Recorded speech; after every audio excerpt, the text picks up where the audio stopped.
The gun didn't waver in Bo Callahan's hand as he stared down the woman who'd just thrown herself between him and the outlaws ransacking her home. Blood streaked her temple, her dress was torn, and 5 terrified children huddled behind her skirts. But her eyes blazed with a fury that made hardened men step back. "You want this land?" Kelly Mae Bishop spat. "You'll have to bury me in it first." Bo had come to collect a debt. He hadn't expected to find something worth dying for. Before we dive into this story of frontier justice, unlikely love, and redemption in the wild heart of 1887 Wyoming, I want to invite you to stay with us until the very end, because what happens between this wealthy rancher and defiant widow will surprise you.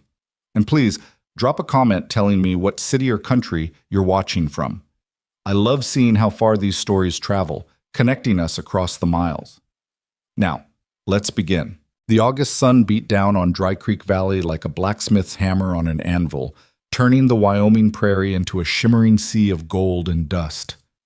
The year was 1887, and mercy was as scarce as water in a drought year. Bo Callahan knew this better than most. He'd learned it the hard way, through betrayal, through loss, through watching good men die over a handshake that meant nothing when times got hard. That's why Bo didn't believe in second chances anymore.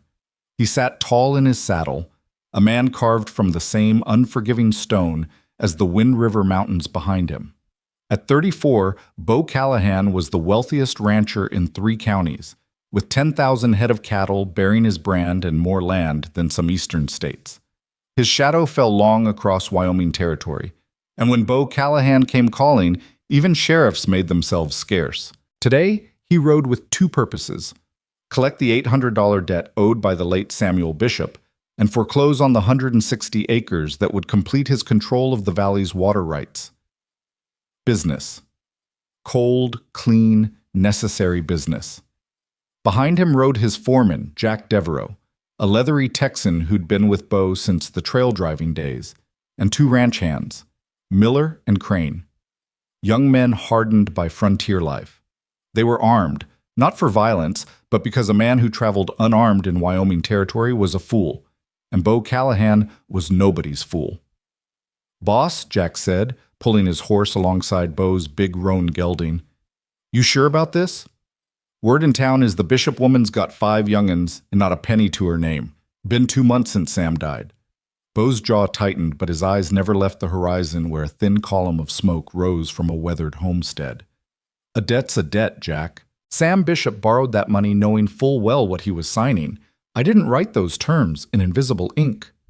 "I know that. Just saying, you saying I should let $800 walk away because a man was fool enough to die before he paid me back? That's $800 of seed money I loaned him in good faith. Faith he repaid by drinking half of it and planting the other half too late in the season." Bo's voice was flat, emotionless. "Every rancher in this valley is watching what I do here, Jack. I let one debt slide. I'll have a line of sob stories from here to Cheyenne." Jack nodded slowly, but his eyes held doubt. He'd known Bo Callahan for 12 years, and the man he'd met back in '75 had been different. Harder, yes, but with a streak of optimism that frontier life hadn't yet beaten out of him. That man had believed in fresh starts and the basic goodness of people. Then Catherine happened. Catherine Morehouse, the banker's daughter from Laramie, beautiful as a painted sunset and twice as fleeting. Bo had courted her for 2 years, built a ranch house fit for a queen, filled it with furniture shipped from St. Louis and carpets from San Francisco. He'd even bought a piano she'd never learned to play. 3 weeks before their wedding, Bo had ridden home early from a cattle drive to surprise her. The surprise had been on him. He'd found Catherine in his own parlor, in the arms of a traveling whiskey salesman named Thomas Garrett, a man with smooth hands, smooth words, and not a callous or honest dollar to his name. Catherine hadn't apologized. She'd laughed. "Did you really think I'd spend my life on this God-forsaken prairie, Bo? Playing house in the wilderness? Thomas is taking me to San Francisco. We leave tomorrow." They'd left with $15,000 from Bo's safe, money Catherine had learned the combination to during one of those long evenings when Bo had foolishly trusted her with his business.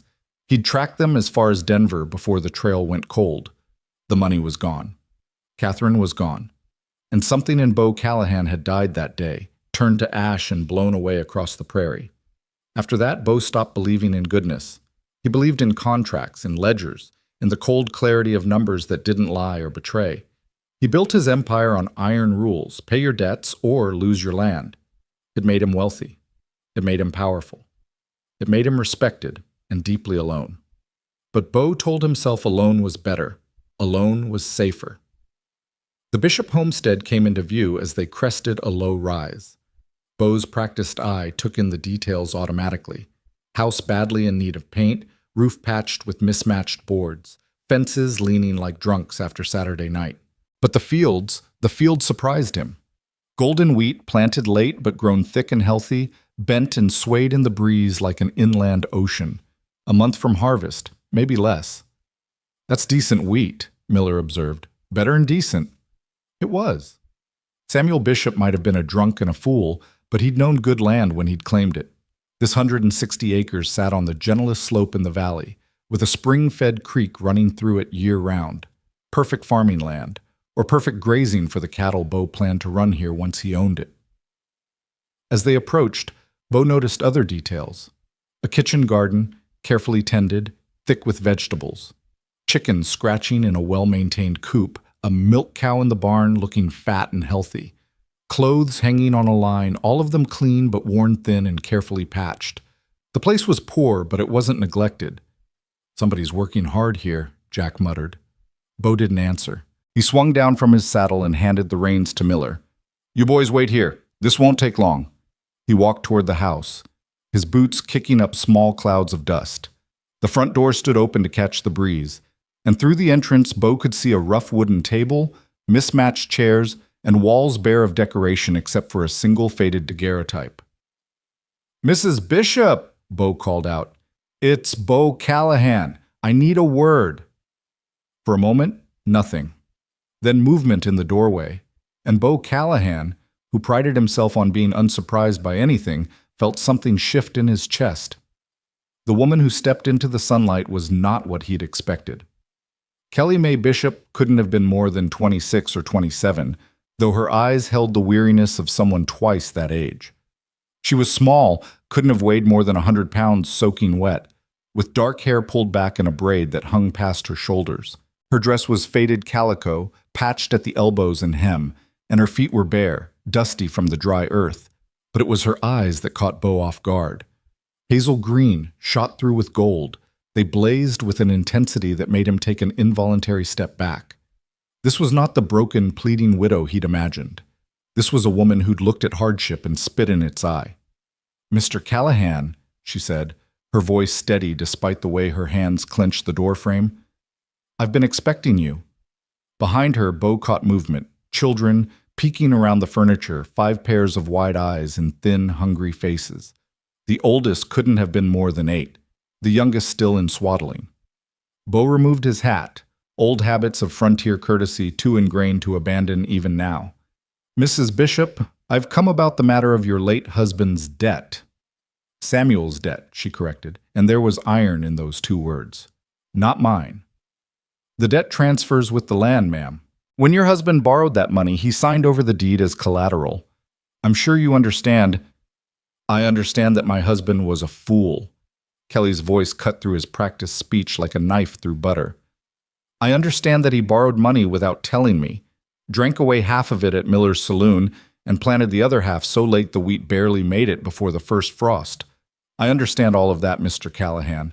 What I don't understand is why you'd come to collect from a woman with 5 children and a husband barely cold in his grave." "It's been 2 months. 8 weeks and 3 days, Kelly said. "But who's counting?" Bo felt his jaw tighten. This was not going according to plan. He'd expected tears, pleas for mercy, maybe an offer of, well, the kinds of offers desperate widows sometimes made. He hadn't expected defiance. "Mrs. Bishop, I sympathize with your situation." "No, you don't." Kelly stepped down from the porch, moving toward him with surprising speed. She was tiny, barely reaching his shoulder, but she moved like a wildcat. "If you sympathized, you wouldn't be here. If you sympathized, you'd remember that Samuel died trying to save 2 of your calves that broke through the ice on Bitter Creek. Remember that? Because I do." I remember watching my husband ride out in a blizzard to help his neighbor, and I remember them bringing his body back frozen stiff on the back of a wagon. Bo did remember. He'd sent Jack with $50 for the funeral expenses, an anonymous donation, of course. He hadn't attended the service himself. Your husband's heroism doesn't change the facts of the contract, ma'am. The loan was due in full by August 15th. Today is August 20th. I'm already showing considerable patience by... Patience? Kelly's laugh was sharp and bitter. You call 5 days patience? The wheat won't be ready for harvest for another month. 1 month, Mr. Callahan, and I could pay you every penny, with interest. Bo shook his head. He'd heard versions of this story a dozen times before. Next month turned into next season. Next season turned into next year, and debts became bad memories that nobody wanted to honor. I've learned not to believe in next month, Mrs. Bishop.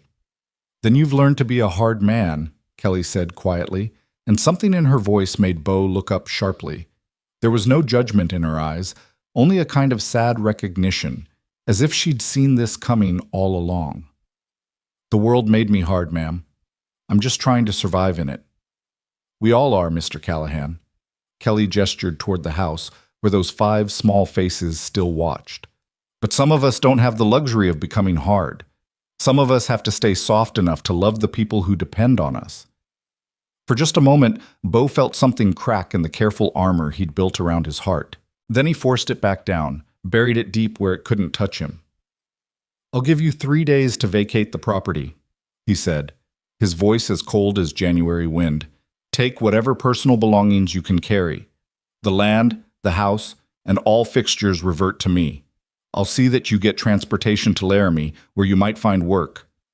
Work? Kelly's voice rose. What kind of work do you imagine a widow with 5 children can find, Mr. Callahan? Should I leave them at the church door like unwanted kittens while I scrub floors at the hotel? Or maybe I should take the job at Miller's Saloon, serving drinks to the same men who egged my husband on while he drank away our future?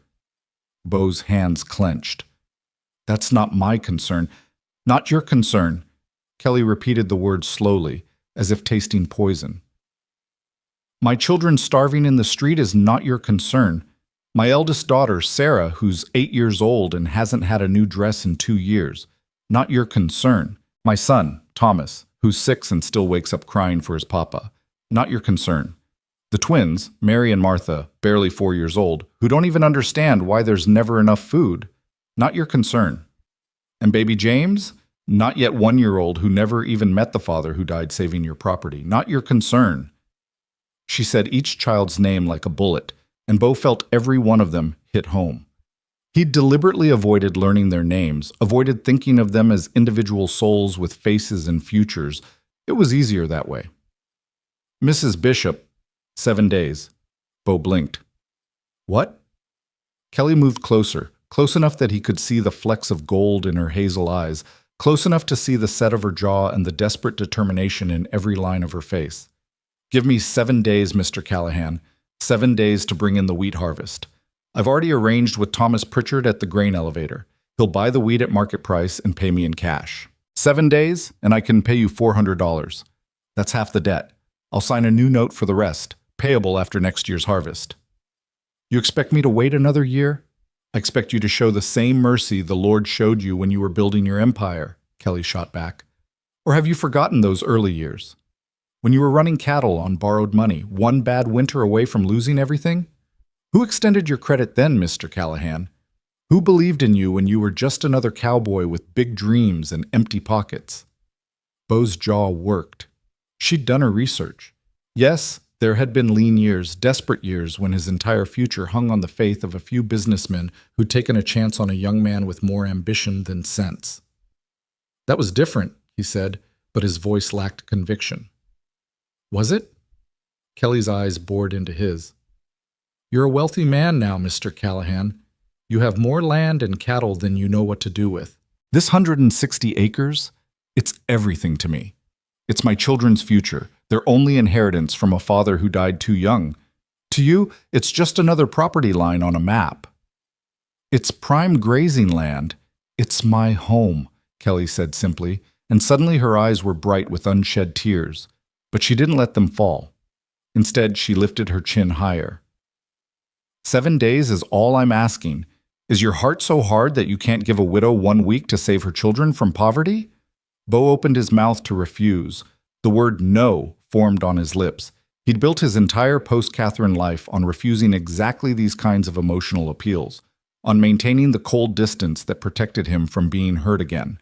But then, a small voice spoke from the doorway. "Mama? Is the bad man going to take our house?" Bo turned to see a little girl, no more than 6 years old, peeking around the doorframe. She had her mother's hazel eyes and a mass of tangled dark curls. Her dress was too small, showing thin ankles and wrists that looked like they'd snap in a strong wind. She clutched a cornhusk doll missing one arm. Kelly's face transformed, the hard defiance melting into gentle tenderness. "Go inside, Martha. Mama's talking to Mr. Callahan about grown-up things." "But Sarah said the bad man wants our house. She said we'll have to live in the wagon like the Johnsons did before they went away." The child's lower lip trembled. "I don't want to live in a wagon, Mama. It's cold at night." "We're not going to live in a wagon, Sweet Pea. Now go on. Watch baby James for me, will you? You're such a good helper." The child retreated reluctantly, and Kelly turned back to Bo. But something had changed in her face. The defiance was gone, replaced by raw, naked pleading. 7 days, she whispered. "Please. If you have any mercy in you at all, any memory of what it's like to hope for something better, give me 7 days. Bo looked at her. Really looked at her for the first time. Past the worn dress and bare feet, past the too thin frame and work-roughened hands. He saw the dark circles under her eyes that spoke of sleepless nights, the calluses on her palms from work no woman should have to do alone. The way she held herself, straight-backed, despite the weight of the world on her shoulders. Kelly Mae Bishop was drowning, and she was asking him for a rope. Every instinct, every lesson learned from Catherine's betrayal screamed at him to refuse, to walk away, to foreclose, to maintain the hard shell that had kept him safe for 7 long years. But that little girl's face, is the bad man going to take our house? Was he the bad man? 7 days, Bo heard himself say, and he wasn't sure who was more surprised, him or Kelly. You have until August 27th at sundown to bring me $400 cash. If you can do that, I'll extend the loan for the remaining $400 payable by next August at standard interest rates. Kelly's hand flew to her mouth, her eyes going wide. You mean it? You'll really… But, Bo interrupted, his voice harsh. If you miss that deadline by even 1 hour, the full amount comes due immediately, and the land reverts to me. No extensions, no excuses. Is that clear? Clear, Kelly breathed. Crystal clear. And you'll sign a new contract drawn up properly, with witness signatures and filed with the county clerk. I won't be having any disputes about terms later on. I'll sign whatever you need. Thank you, Mr. Callahan. Thank you. Kelly's voice broke on the words, and now those tears did fall, tracking clean lines through the dust on her cheeks. You won't regret this, I promise you. Don't promise me anything, Bo said roughly, jamming his hat back on his head. Just get that wheat harvested. You'll need help. I can manage. No, you can't. Not alone. The wheat's too thick and you've got no hands to hire. Bo ran calculations in his head, old rancher instincts taking over. You'll need at least 3 strong backs to bring it in before the weather turns, and you'll need equipment you don't have. Kelly's face fell. I can't afford to hire help, Mr. Callahan. Every penny I have is going into that wheat harvest. I'll manage somehow. I didn't say hire, Bo interrupted. I'm staying. Both Kelly and Jack, who'd been listening from horseback, stared at him in shock. Boss? Jack ventured carefully. What exactly are you saying? Bo wasn't entirely sure himself. The words had come out of his mouth before his brain could properly vet them. But now that they were spoken, a strange kind of stubborn pride made him commit to them. I'm saying I'm going to camp here for the next 7 days, make sure the work gets done properly. Make sure my investment is protected. He couldn't quite bring himself to call it charity. I'll help with the harvest. That way I can be certain there are no excuses about not making the deadline. You're going to help me harvest wheat? Kelly's voice was incredulous. You, Bo Callahan, are going to do farm work? I've done plenty of farm work in my day. Bo said defensively. Grew up on a farm in Missouri before I came west. That was 20 years ago. Some things you don't forget. Bo turned to Jack. You and the boys head back to the ranch. Tell Cookie I'll be out here for the week. Send back supplies, bedroll, food, and have him pack the good scythe from the tool shed, the one with the ash handle. Jack's weathered face split in a grin. Boss, this is the damnedest thing I've ever seen you do, and I was there when you rode that bronc on a $50 bet and broke 3 ribs. Just do it, Jack. Sure thing, boss, sure thing. Jack wheeled his horse around, still grinning like a fool. Come on, boys. Let's leave Mr. Callahan to his investment protection. As the 3 riders disappeared over the rise, leaving a trail of dust hanging in the still air, Bo and Kelly stood in awkward silence. The reality of what he'd just committed to was starting to sink in, and Bo felt a flutter of something uncomfortably close to panic. What the hell had he just done? Mr. Callahan, Kelly said softly, and when he looked at her, her eyes were full of something that made his chest ache. Gratitude, hope, and a fragile trust that felt like a physical weight settling on his shoulders. I don't know what changed your mind, but I want you to know you're not a bad man. Whatever you think about yourself, whatever made you so hard, you're not a bad man. Bo wanted to tell her she was wrong. Wanted to explain about Catherine, about all the ways he'd learned that trust was a fool's currency and mercy a luxury he couldn't afford. Instead, he just nodded once, curtly, and looked away toward the fields of wheat rippling in the breeze. I'll set up camp by the creek, he said. Out of your way. You've got children to feed and work to do. I'll start on the fence repairs tomorrow. They're a hazard as they are. Mr. Callahan, and stop thanking me, Bo added, more harshly than he intended. This is business. Just business. Don't make it into something it's not. But as he walked back to his horse to retrieve his saddlebags, Bo couldn't shake the feeling that he'd just stepped onto a path he didn't understand, one that led somewhere far from the safe, cold world he'd built for himself. 7 days, he told himself firmly. 7 days. And then he'd ride back to his big empty house and his ledgers and his carefully ordered life. 7 days. What could possibly change in 7 days? That first evening, Bo made camp by the creek as promised, about 50 yards from the main house, close enough to be available if needed, far enough to maintain proper distance. He unsaddled his horse, picketed it on good grass, and laid out his bedroll under the spreading branches of an ancient cottonwood tree. The creek burbled softly over smooth stones, and somewhere in the distance, a meadowlark sang its evening song. It was peaceful. Too peaceful. Bo was used to the noise of the bunkhouse, the constant activity of ranch life, the distraction of 100 daily tasks that kept his mind occupied. Out here, with nothing but the creek and the wind for company, unwelcome thoughts crept in. As twilight deepened into night, Bo watched the lamplight flicker in the windows of the Bishop house. Shadows moved behind the thin curtains. Kelly, he assumed, putting her children to bed. He could hear faint voices carried on the evening breeze, though he couldn't make out words. A child's laugh, Kelly's voice, soft and melodic, probably singing a lullaby. Bo closed his eyes and tried not to think about the empty rooms in his own house, the nursery he'd had built that had never held a child, the dreams he'd abandoned after Catherine's betrayal. He told himself he didn't want those things anymore, told himself he was better off alone, independent, untouchable. But listening to those distant sounds of family life, Bo wondered if he'd been lying to himself all along. He must have dozed off, because he woke to the sound of footsteps approaching his camp. His hand went instinctively to the Colt, 45 at his hip, before he recognized the small figure moving through the darkness. Kelly. She carried something wrapped in cloth, and even from a distance he could smell fresh bread. Didn't mean to startle you, she said quietly, stopping at what she clearly considered a respectful distance. I thought you might be hungry. It's not much, just cornbread and some beans, but you're welcome to it.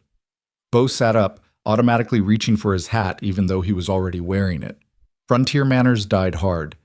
You didn't need to do that, Mrs. Bishop. I've got provisions coming from the ranch. Not until tomorrow, I'd wager, and a man shouldn't go to bed hungry if there's food to be shared. She held out the bundle. Please, it's the least I can do. Bo accepted the offering because refusing would have been churlish. When Kelly made no move to leave, he gestured awkwardly to a flat rock near his fire ring. You can sit if you want, though I imagine you've got plenty to do. Children are asleep, first quiet I've had all day. Kelly settled onto the rock with a sigh that spoke of bone-deep weariness. Thought maybe we should talk about the work ahead. Make a plan. Sensible. Bo unwrapped the cornbread, still warm, and broke off a piece. It was dense and filling, made without eggs or milk to save those precious commodities for the children. The wheat looks ready, another week at most. We'll need to cut it, shock it, let it dry for a few days, then thresh it. I know the process, Kelly said with a hint of her earlier defiance. I grew up on a farm in Missouri myself, southern Missouri, near the Arkansas border. I'm from Missouri too, Bo said, surprised. Northern part, near the Iowa line. Small world, Kelly smiled faintly. Did you fight? Bo knew what she was asking. The war between the states had split Missouri down the middle, turned neighbor against neighbor, father against son. I was too young. War ended when I was 12, but my father fought for the Union, lost an arm at Pea Ridge, He paused. You? My father fought for the Confederacy, died at Wilson's Creek. Kelly's voice was matter-of-fact, but Bo heard the old pain beneath it. I was 7. Don't remember much about him except he had a big laugh and he used to carry me on his shoulders. Hard thing, losing a father young.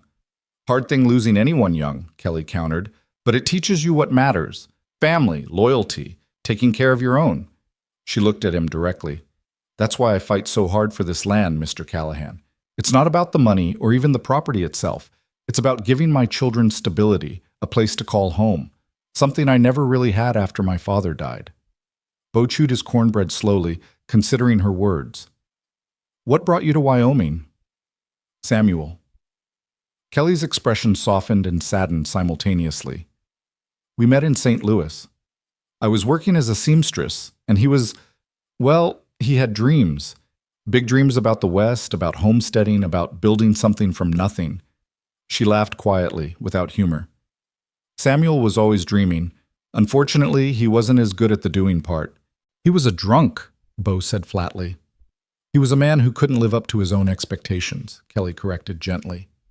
There's a difference. Samuel wanted to be a good husband, a good father. He wanted to be strong and successful and provide for his family. When he couldn't do those things, when the crops failed or the money ran out or things got hard, he drank to forget how much he was disappointing us. That's a generous way to see it. Maybe, but holding on to anger against a dead man seems like a waste of energy I need for other things. Kelly stood, brushing dust from her worn skirt. I should get back. Just wanted to say thank you again, and to let you know I'll be up before dawn to start on the field work. If you're serious about helping, I could use strong arms for the scything. I'll be there. Mr. Callahan? Kelly paused, her face half in shadow. Why did you really change your mind? Back there, when you agreed to give me 7 days, what made you do it? Bo was quiet for a long moment, staring into the darkness. Finally he said, Your daughter. The little one. Martha, you said her name was? Yes, Martha Rose. She's my middle child, sweet as honey, and twice as sticky. She asked if I was the bad man. Bo's voice was rough. I didn't like the answer I saw in my own head. Kelly was silent for so long that Bo thought she'd left. Then her voice came soft through the darkness. Good night, Mr. Callahan, and thank you for being the kind of man who can hear that question and care about the answer. Then she was gone, moving silently back toward the house, and Bo was left alone with the stars and the creek and thoughts that wouldn't leave him in peace. He lay back on his bedroll and stared up at the endless Wyoming sky, at constellations he'd known since childhood, the Big Dipper, Cassiopeia, Orion rising in the east. His father had taught him those stars on cold Missouri nights, back before the war, back when the world had seemed simpler. The stars are God's promise, his father used to say. No matter how dark things get, they're always there, shining steady. Remember that, Bo. When life gets hard, and it will get hard, look up at those stars and remember there's something bigger than your troubles, something constant and true. Bo had forgotten that lesson somewhere along the way, forgotten about constants and truth, forgotten about anything except protecting himself from being hurt again. But lying here in Kelly Mae Bishop's wheat field, with the taste of her cornbread still in his mouth and her daughter's question echoing in his mind, Bo wondered if maybe, just maybe, he'd been protecting himself right into a prison of his own making. 7 days, he reminded himself again. 7 days, and then things would go back to normal. But deep in his heart, Bo suspected that nothing would ever be quite normal again. As he drifted off to sleep, his last conscious thought was of hazel eyes flecked with gold, blazing with a fire that no hardship could extinguish. And for the first time in 7 years, Bo Callahan felt something stir in his chest that he'd thought Catherine had killed forever. Hope. Dawn came to Dry Creek Valley the way it always did, slowly at first, painting the eastern sky in shades of rose and amber, then all at once, as if someone had thrown open a curtain on the world. Bo woke to the sound of an axe biting into wood, a rhythmic thunk, thunk, thunk, that pulled him from dreams he couldn't quite remember, but that left him with an odd sense of yearning. He sat up, muscles protesting slightly. Sleeping on the ground wasn't as easy as it had been 20 years ago. Through the morning mist rising from the creek, Bo could make out a figure working by the woodpile behind the house. Kelly, her dark braid swinging as she brought the axe down again and again, splitting firewood with practiced efficiency. Bo checked his pocket watch. 5:15. The woman had been up for at least an hour, maybe more, judging by the neat stack of split wood already accumulated. He rolled up his bedroll, splashed cold creek water on his face, and walked toward the house, his boots crunching on the frost-touched grass. Kelly didn't hear him approach over the sound of her own labor. Bo watched for a moment as she set another log on the chopping block, raised the axe, too high, wrong angle, he noted automatically, and brought it down. The blade bit into the wood but didn't split it clean through. She had to wiggle it free and strike again. "You're going to hurt yourself swinging like that," Bo said. Kelly spun around, axe still in hand, and for a moment they faced each other across the woodpile. The wealthy rancher and the desperate widow, both up before sunrise, both too stubborn to admit they were in over their heads. Then Kelly lowered the axe and wiped sweat from her forehead with the back of her hand. "Good morning to you too, Mr. Callahan. Coffee's on the stove if you want some."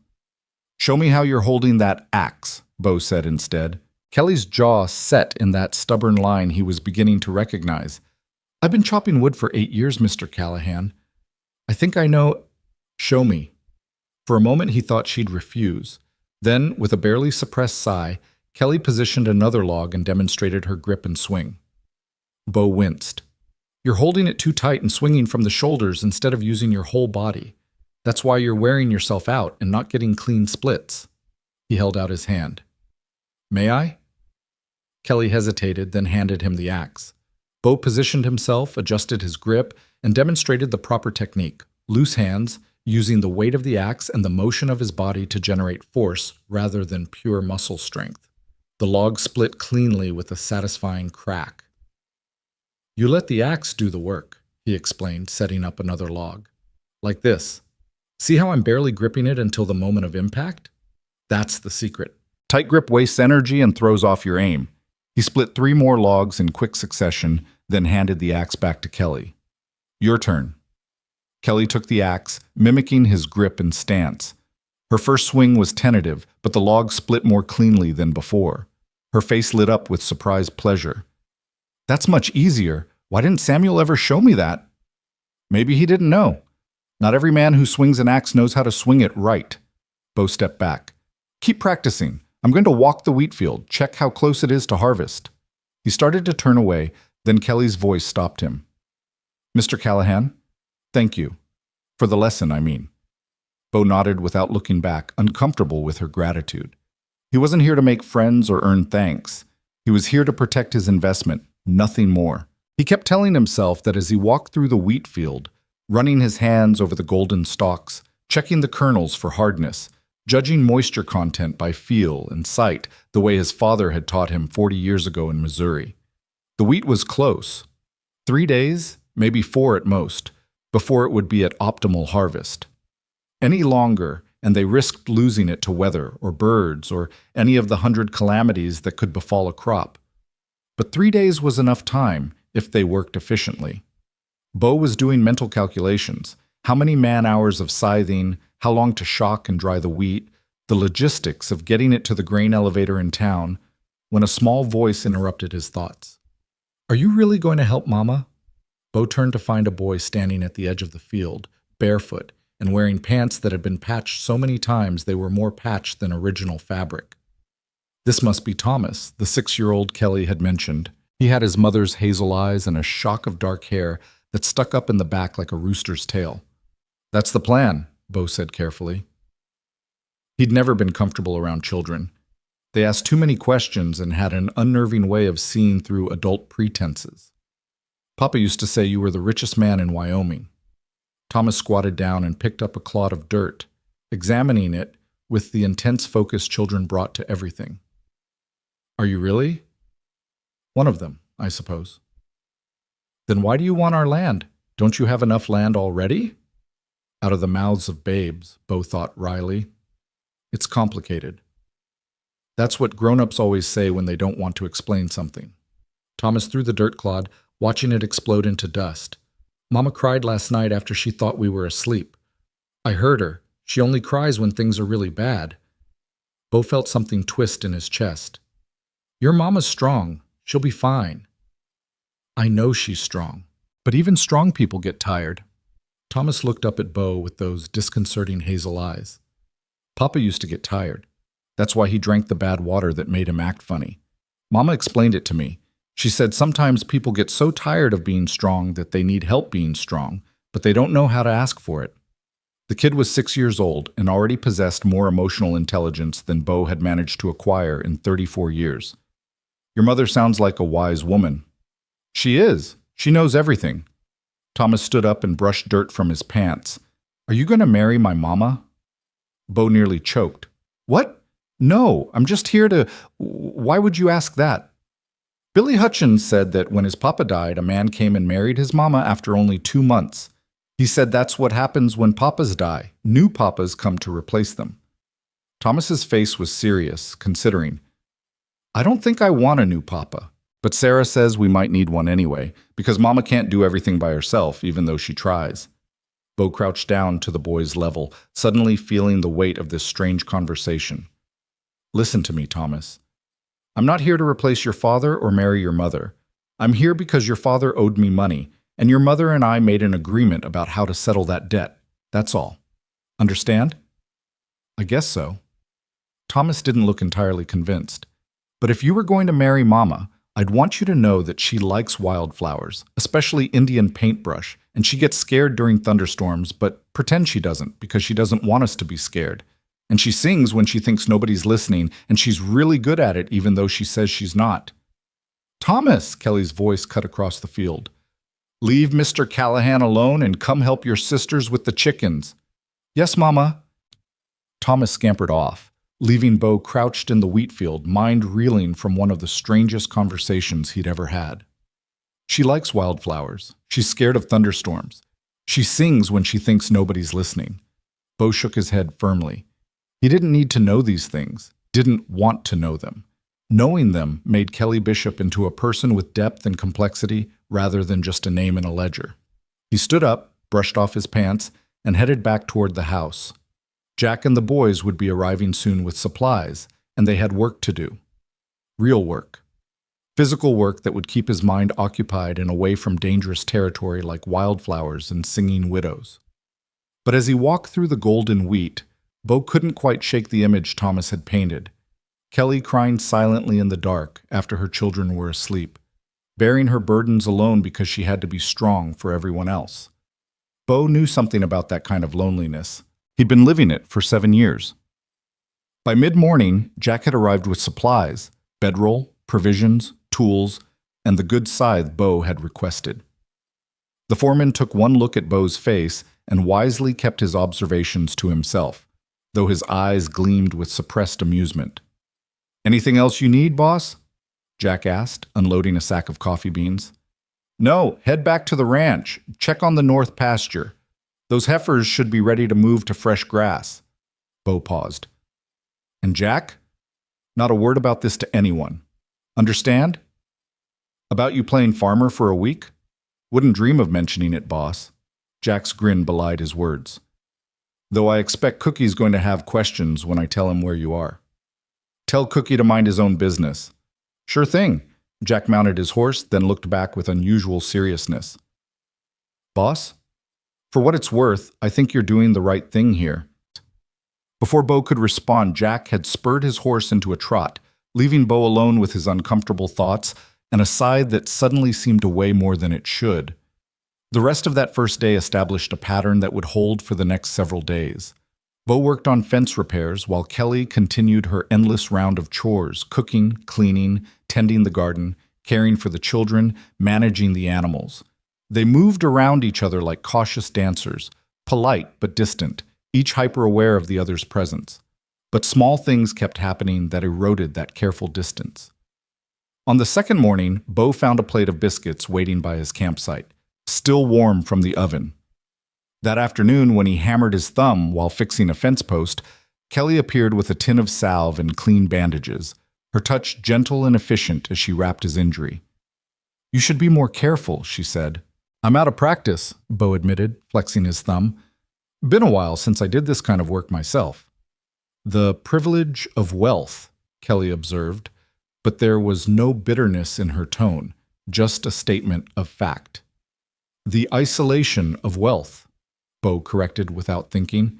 Then, realizing what he'd revealed, he stood abruptly. Thank you for the bandage. Kelly stood too, studying his face with those two perceptive eyes. You're lonely. I'm fine. Those two things aren't mutually exclusive. Kelly gathered up her supplies. You can be fine and still be lonely, Mr. Callahan. In fact, I think sometimes being fine is just another word for being alone without complaining about it. She walked away before Bo could formulate a response, leaving him standing by the fence with a bandaged thumb and a chest that felt oddly tight. That evening, as Bo sat by his campfire eating beans straight from the can, he heard singing drifting from the house. Kelly's voice, clear and sweet, carrying the melody of an old hymn. Come thou fount of every blessing. Bo found himself frozen, spoon halfway to his mouth, listening. Thomas had been right. She was really good at it. On the third morning, Bo woke to find small footprints in the damp earth near his campsite and a handful of wildflowers laid carefully on a flat rock near his bedroll. Indian paintbrush, their red-orange blooms bright against the gray stone. Bo stared at those flowers for a long moment, throat tight. Then he carefully picked them up and tucked them into his shirt pocket before anyone could see. It was also the third morning that brought the first real test of their fragile truce. Bo was sharpening the scythe when he heard Kelly cry out in alarm. He dropped everything and ran toward the sound, hand going automatically to his gun, expecting danger, outlaws, wild animals, any of the 100 threats that plagued frontier life. Instead, he found Kelly frozen in place near the chicken coop, her face pale with terror. On the ground, not 5 feet from where her youngest daughter, Martha, with her corn-husk doll, played in the dirt, was a prairie rattlesnake coiled and buzzing its warning. Time seemed to slow down. Bo saw it all with crystalline clarity. The snake, its rattles vibrating in agitation. Martha reaching toward it with the innocent curiosity of a child who didn't know danger when she saw it. Kelly unable to move forward or call out for fear of triggering the strike. Bo didn't think. He drew and fired in one smooth motion, a skill honed by years on the frontier where the difference between fast and dead was measured in heartbeats. The bullet took the snake's head off cleanly, the body writhing reflexively even as the danger ended. The gunshot shattered the morning quiet. Martha screamed and burst into tears. Kelly rushed forward, scooped up her daughter, and held her tight, shaking visibly. Shh, sweet pea, it's okay. Mama's got you, Kelly murmured over and over, her voice unsteady. You're safe. You're safe. The other children came running, Sarah, Thomas, the other twin Mary, all talking at once, wanting to see the snake, asking if Martha was hurt, creating chaos the way frightened children do. Everyone inside, Bo said firmly, his own heart still hammering from the adrenaline rush. Now, your mother needs a moment. To his surprise, they obeyed, Sarah shepherding the younger ones toward the house with a maturity beyond her 8 years. Bo holstered his gun and approached Kelly slowly, the way he might approach a spooked horse. Mrs. Bishop? Kelly? Kelly looked up at him, and the raw fear in her eyes hit Bo like a physical blow. I couldn't move, she whispered. I saw the snake. I saw Martha reaching for it, and I couldn't move. I was paralyzed. What kind of mother freezes when her child is in danger? The kind who's smart enough not to spook a rattler into striking, Bo said firmly. You did exactly right. If you'd rushed forward or yelled, that snake would have bitten her for sure. But I didn't do anything. You saved her. Kelly's voice broke, and suddenly she was crying, great heaving sobs that seemed to come from somewhere deep and painful. I can't do this. I can't keep them safe. I can't harvest the wheat alone. I can't fix the fences. I can't protect them from snakes or hunger or... I can't do this, Bo. I can't.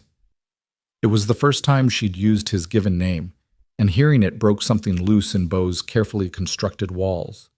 Without thinking, he stepped forward and pulled her into his arms, letting her cry against his chest while he stood there awkwardly, one hand hovering uncertainly before finally settling on her back in what he hoped was a comforting gesture. You can do this, he said quietly. You're doing this. Every day you're doing the impossible, Kelly. You're raising 5 children alone, keeping a farm running, holding everything together through sheer force of will.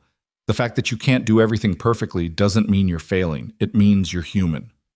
Kelly cried harder, her fingers clutching his shirt like she was drowning, and he was the only solid thing in a churning sea. Bo held her, uncomfortable and uncertain, but unwilling to let go, while the morning sun climbed higher and the chickens clucked obliviously in their coop.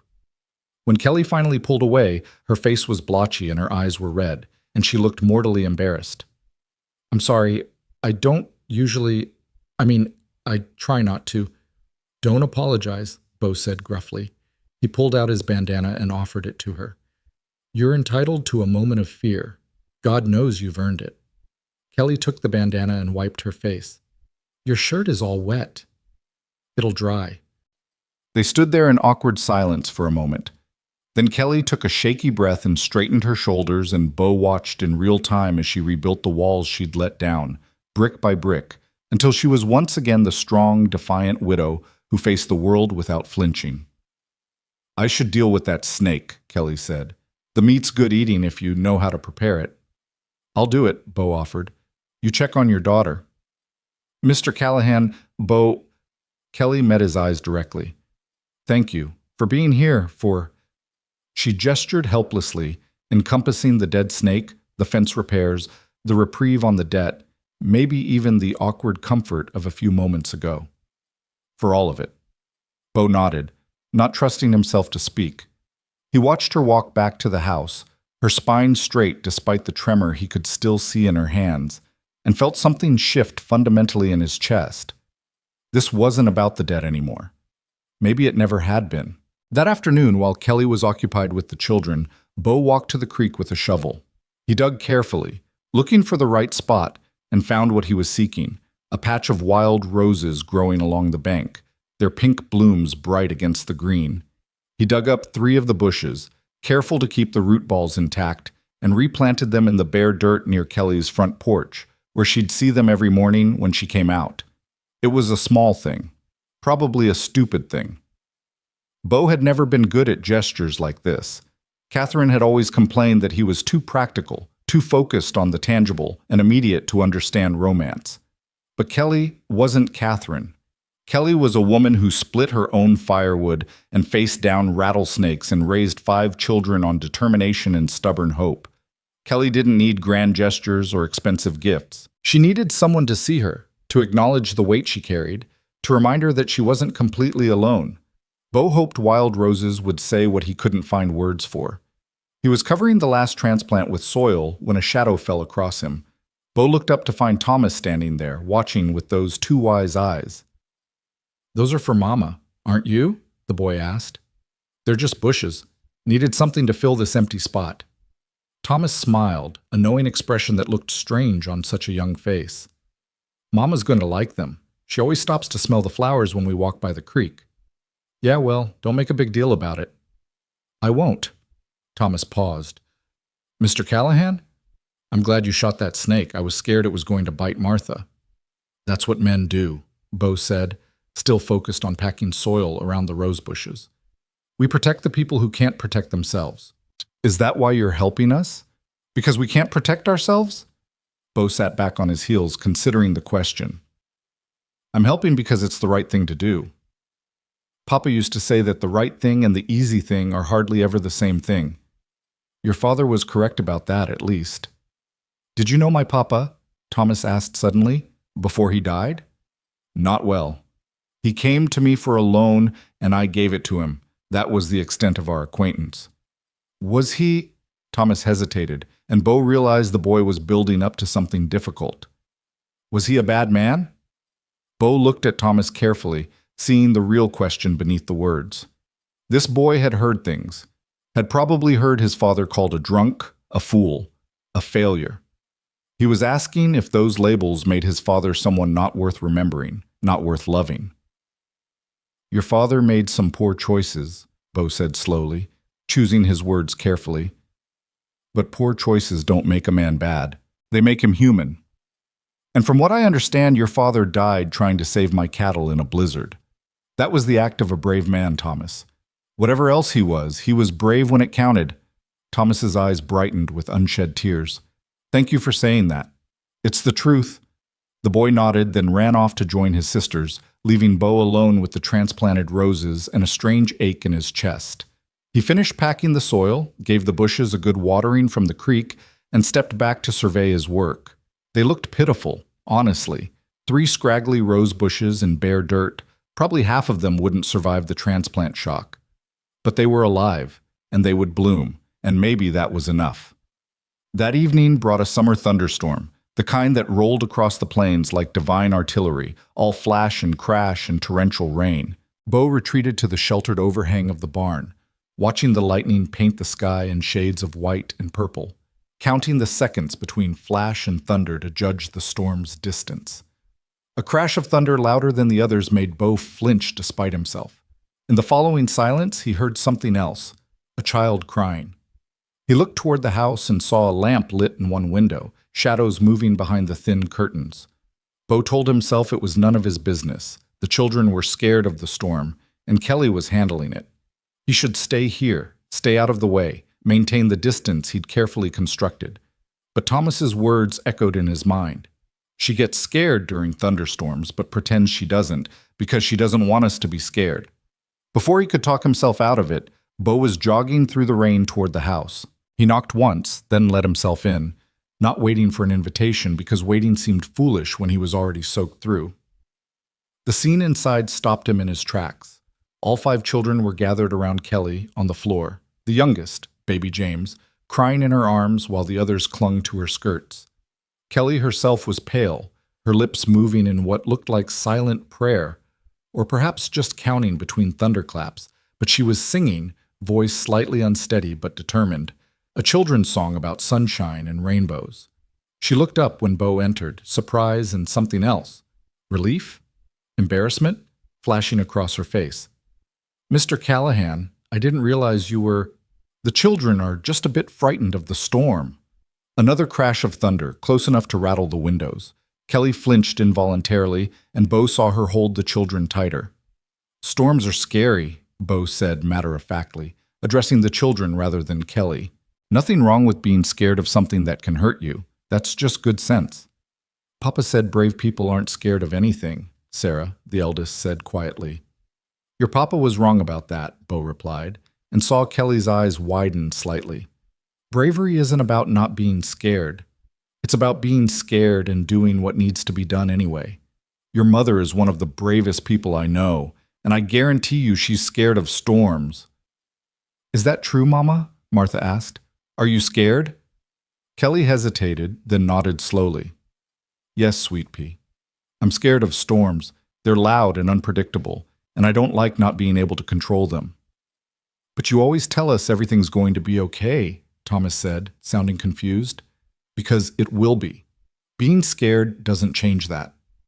Kelly met Bo's eyes, and he saw gratitude there, and something else he couldn't quite name. Sometimes the bravest thing you can do is admit you're frightened and keep going anyway. Bo found himself moving closer, drawn by something he didn't fully understand.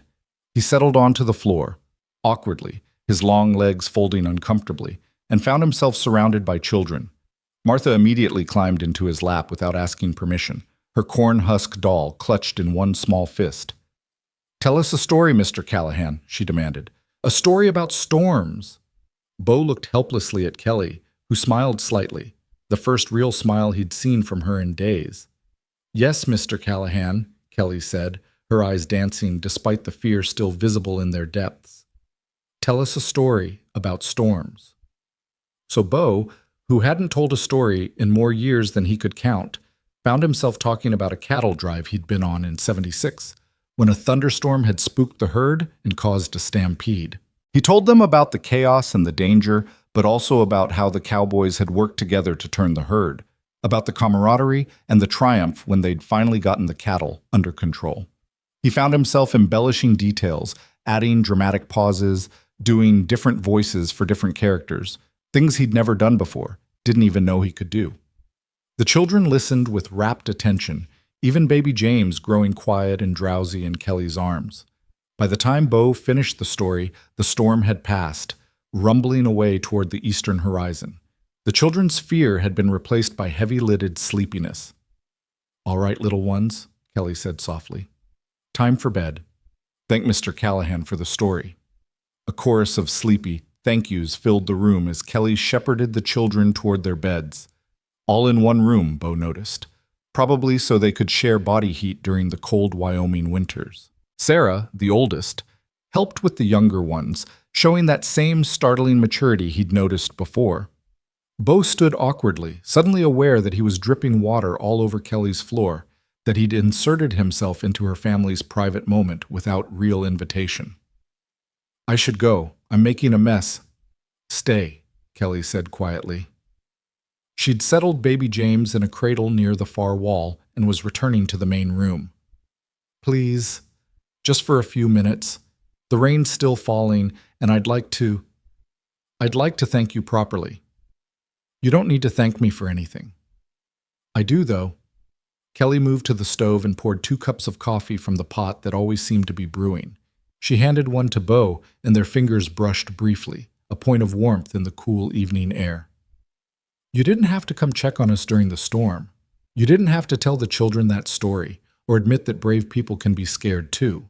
You didn't have to transplant those rose bushes by the porch. You saw those." "Of course I saw them. I see everything that happens around here. I have to." Kelly settled into one of the mismatched chairs at the table, gesturing for Bo to take another. "They're beautiful. They'll be even more beautiful next spring when they bloom." "If they survive the transplant," Bo cautioned, sitting carefully. The chair creaked under his weight. "It's late in the season for moving plants." "They'll survive," Kelly said with certainty. "Things that are meant to bloom find a way, no matter how late they're planted or how poor the soil." They sat in silence for a moment, sipping coffee, listening to the soft sounds of rain on the roof and children settling into sleep. It was peaceful in a way Bo hadn't experienced in years, domestic, comfortable, real. "Can I ask you something, Bo?" Kelly's use of his first name had become more natural over the past few days. "Something personal?" Bo tensed slightly. "You can ask. Can't promise I'll answer." "Why are you really here? And don't tell me it's just about protecting your investment. You could have sent Jack or one of your other hands to supervise the harvest. You didn't need to stay yourself." Bo stared into his coffee, watching steam rise in lazy spirals. For a long moment, he considered giving her some version of the lie he'd been telling himself, about business, about debts, about practical concerns. Instead, he found himself saying, "Because your daughter asked if I was the bad man, and I didn't want to be." Kelly was quiet, waiting. 7 years ago, Bo continued, the words coming slowly, painfully, like pulling an arrow from a wound. "I was engaged to be married. Catherine Morehouse. Banker's daughter. Beautiful, refined, everything a man could want, or so I thought. What happened? She betrayed me, left me for another man 3 weeks before our wedding, after cleaning out $15,000 from my safe, money she had access to because I was fool enough to trust her." Bo's hands tightened around the coffee cup. "That's when I learned that trust is a luxury I couldn't afford, that mercy gets you nothing but an empty safe and an empty house." So you decided to become hard, Kelly said softly, to protect yourself from being hurt again. It worked. For 7 years, it worked perfectly. I built an empire, made myself wealthy beyond what I'd ever dreamed, and I did it by following one simple rule. Business is business, sentiment is weakness, and debts must be paid. And then you rode out here to collect on mine. And then I rode out here to collect on yours, Bo agreed, and found a barefoot widow with 5 children and eyes that wouldn't quit, trying to harvest wheat by herself because she refused to give up. Found children who needed things I couldn't give them but recognized anyway.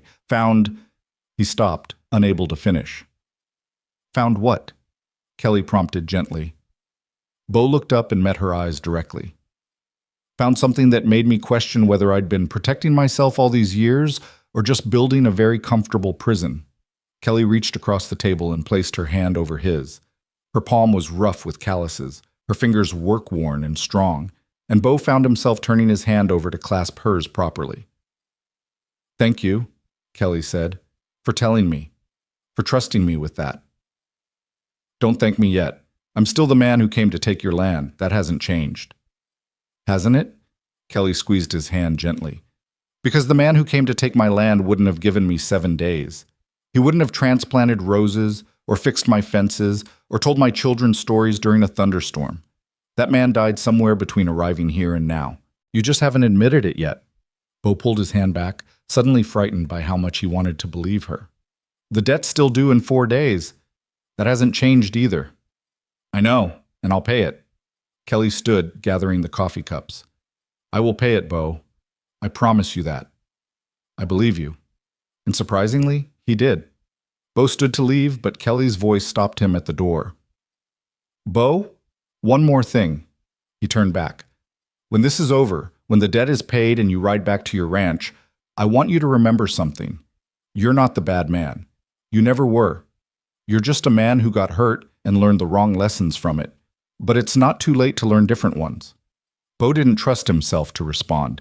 He just nodded once and stepped out into the soft rain, walking back to his camp with Kelly's words echoing in his mind and the ghost of her touch still warming his hand.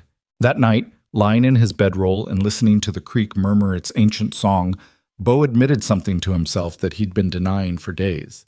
He was falling for Kelly May Bishop. Not the practical surface-level attraction he'd felt for Catherine, but something deeper and more dangerous. A connection that reached past his carefully constructed defenses and touched something he'd thought Catherine had killed forever. It terrified him, because in 4 days he'd ride away from here and back to his empty house and his ledgers and his safe, solitary life. Kelly would have her land, he'd have his money, and this strange week would become nothing more than a memory, a detour from the path he'd chosen 7 years ago. But as Bo drifted off to sleep, his last conscious thought wasn't of ledgers or debts or protecting himself from pain. It was of hazel eyes and work-worn hands and a voice singing in the darkness, brave despite the fear, refusing to surrender to the storm. And Bo realized that Kelly May Bishop had accomplished what he'd thought was impossible. She'd made him want something more than safety. She'd made him want to be brave enough to hope again. The 4th morning dawned clear and golden, the kind of perfect late summer day that made a man believe in providence. Bo woke with purpose coursing through his veins. Today they would begin the harvest. The wheat had reached optimal ripeness overnight, the kernels hard and dry, ready to be cut before the weather could turn or birds could devastate the crop. He was sharpening the scythe when Kelly emerged from the house, already dressed for hard labor in an old pair of what must have been Samuel's trousers, cinched tight at the waist with rope, and a work shirt with the sleeves rolled up. Her hair was braided and pinned close to her head, and she carried 2 canteens of water. "Ready?" she asked, handing him one of the canteens. "Ready," Bo confirmed. He hefted the scythe, testing its weight and balance. "I'll start at the north end, work my way south in rows. You follow behind, gather the stalks into bundles, lay them out to dry. Sarah can help you, she's old enough for light work. Sarah's watching the younger ones today. I can manage the bundling myself." Bo looked at the vast field of wheat, easily 4 acres, and shook his head. "That's too much for one person, Kelly. You'll wear yourself out before we're halfway through." "Then I'll be worn out. Won't be the first time." Kelly's jaw set in that stubborn line. My children come first. I'm not putting Sarah to work like a field hand when she should be watching her siblings. They stood facing each other in the early morning light, two equally stubborn people locked in a battle of wills. Finally, Bo sighed. Fine, but we work in shifts, 20 minutes cutting, 5 minutes rest, no arguments. No arguments, Kelly agreed, though her tone suggested she'd work right through the rest periods if he wasn't watching. They started at the north edge of the field as the sun climbed higher, burning away the last of the morning mist. Bo fell into the rhythm his father had taught him 40 years ago. Swing, step, the scythe blade singing through the wheat stalks with a sound like whispered secrets. Behind him, he could hear Kelly gathering the fallen wheat, her breathing steady despite the intensity of the labor. The work was hard, harder than Bo remembered. His muscles, accustomed to riding and occasional ranch work but not sustained manual labor, began to protest after the first hour. Blisters formed on his palms where the scythe handle rubbed. Sweat soaked through his shirt and ran into his eyes. But he kept going, driven by something he couldn't quite name. Pride, maybe? Or the need to prove he was still the man he'd been before wealth had softened him. Or maybe it was the knowledge that Kelly was watching, and he'd be damned if he'd show weakness in front of a woman half his size who'd been doing this kind of work for years. By midday, they'd cut nearly half an acre. Bo called a halt for lunch, and Kelly didn't argue this time. She simply collapsed in the shade of the cottonwood tree by the creek, breathing hard, her face flushed with exertion. Here, Bo said, offering her his canteen. Drink. You're going to make yourself sick working in this heat. Kelly drank deeply, water spilling down her chin and throat. When she lowered the canteen, she was smiling despite her obvious exhaustion. We're making good progress. At this rate, we'll have the whole field cut by tomorrow evening. If we don't kill ourselves first, Bo muttered, examining the blisters on his hands. Let me see those. Kelly took his hands before he could protest, turning them over to examine the raw, bleeding patches. You need these wrapped, or they'll get infected. Come on. She led him back to the house, where she produced clean cloth and more of that salve she seemed to have an endless supply of. Her touch was gentle as she cleaned and bandaged his hands, her fingers cool against his overheated skin. You don't have to do this, you know, Kelly said quietly, focused on her task. The harvest, I mean. You've already done more than anyone could reasonably expect. I'm sure I could hire help in town. With what money? Bo interrupted. You said yourself every penny is going toward paying the debt. I'd figure something out. I always do. Kelly. Bo waited until she looked up at him. I'm staying. Stop trying to convince me to leave. I just don't want you to feel obligated. I don't feel obligated. I feel... Bo trailed off, unsure how to finish that sentence. How did he feel? Responsible? Protective? Something deeper and more dangerous that he didn't want to examine too closely? I feel like I should be here, so I'm here. That's all. Kelly held his gaze for a long moment, and Bo saw something shift in her eyes, understanding maybe, or acceptance of something unspoken between them. Then she finished tying off the bandage and stepped back. All right then, you're here. We should eat something before we go back out. I made sandwiches this morning. They ate in companionable silence, sitting on the porch steps while the children played in the yard. Thomas was teaching the twins some kind of game involving throwing stones into a bucket, while Sarah held baby James and sang to him. It was such a normal domestic scene that Bo felt something ache in his chest, a longing for something he'd convinced himself he didn't want. They're good kids, Bo observed. They are, Kelly agreed, pride evident in her voice. They've had to grow up too fast, but they're good kids. Sarah especially. She's been like a little mother to the others since Samuel died. Sometimes I worry she's missing her childhood. She seems happy enough. For now. But what happens when she's 16, 17, when boys start coming around and she realizes what she's been missing? Kelly's voice was troubled. I want better for her, Bo. I want better for all of them. That's why I'm fighting so hard for this land. It's not just about having a roof over our heads. It's about having something solid beneath our feet, something they can build on. Before Bo could respond, the sound of approaching horses cut through the afternoon quiet. Both he and Kelly stood, hands instinctively going to defensive positions. Kelly reaching for the rifle she kept by the door, Bo's hand settling on his Colt. 3 riders crested the rise, and Bo recognized them immediately. Frank Miller and 2 of his cronies from the saloon in town. Miller was a bully and a drunk, the kind of man who felt powerful only when he was tearing others down. Bo had thrown him off the Callahan ranch 2 years ago for mistreating horses, and hadn't missed him since. Well, well, Miller drawled, reining in his horse at the edge of Kelly's property. His eyes moved between Kelly and Bo with calculating malice. Ain't this cozy? The rich rancher and the poor widow playing house. State your business, Miller, Bo said coldly. Then get off this property. Free country, ain't it? Woman's got no husband to tell me otherwise. Miller's gaze slid to Kelly, and Bo felt his jaw tighten at the disrespect in the man's eyes. Heard in town you've been spending nights out here, Callahan. Got folks talking, wondering what kind of arrangement you 2 have worked out regarding that debt. Kelly's face went pale, then flushed with anger. How dare you? I'm just saying what everyone's thinking, Miller interrupted, his tone mock innocent. Wealthy man, pretty widow, convenient way to settle accounts. Hell, maybe Callahan's getting the better end of that deal after all. Bo moved before conscious thought caught up with action. He crossed the distance to Miller's horse in 3 long strides, reached up, and dragged the man from his saddle. Miller hit the ground hard, the air whooshing from his lungs, and before he could recover, Bo had him by the shirt front, lifted half off the ground. You want to repeat that, Miller? Bo's voice was deadly quiet. Because I didn't quite hear you. Thought maybe you said something insulting about Mrs. Bishop, but I must have been mistaken. Because no man with half a brain would be stupid enough to insult a widow in front of me. Miller's eyes widened with fear, but alcohol and bravado made him foolish. Everyone knows what's going on here, Callahan. You can dress it up however you want, but Bo's fist connected with Miller's jaw before the man could finish. Miller went down like a felled tree, blood spraying from his split lip. His 2 companions reached for their guns, but froze when they found themselves staring down the barrel of Bo's Colt, drawn so fast they hadn't even seen him move. Anyone else want to share their opinions? Bo asked pleasantly, though his eyes were chips of ice. The 2 men shook their heads mutely, hands carefully away from their weapons. Good.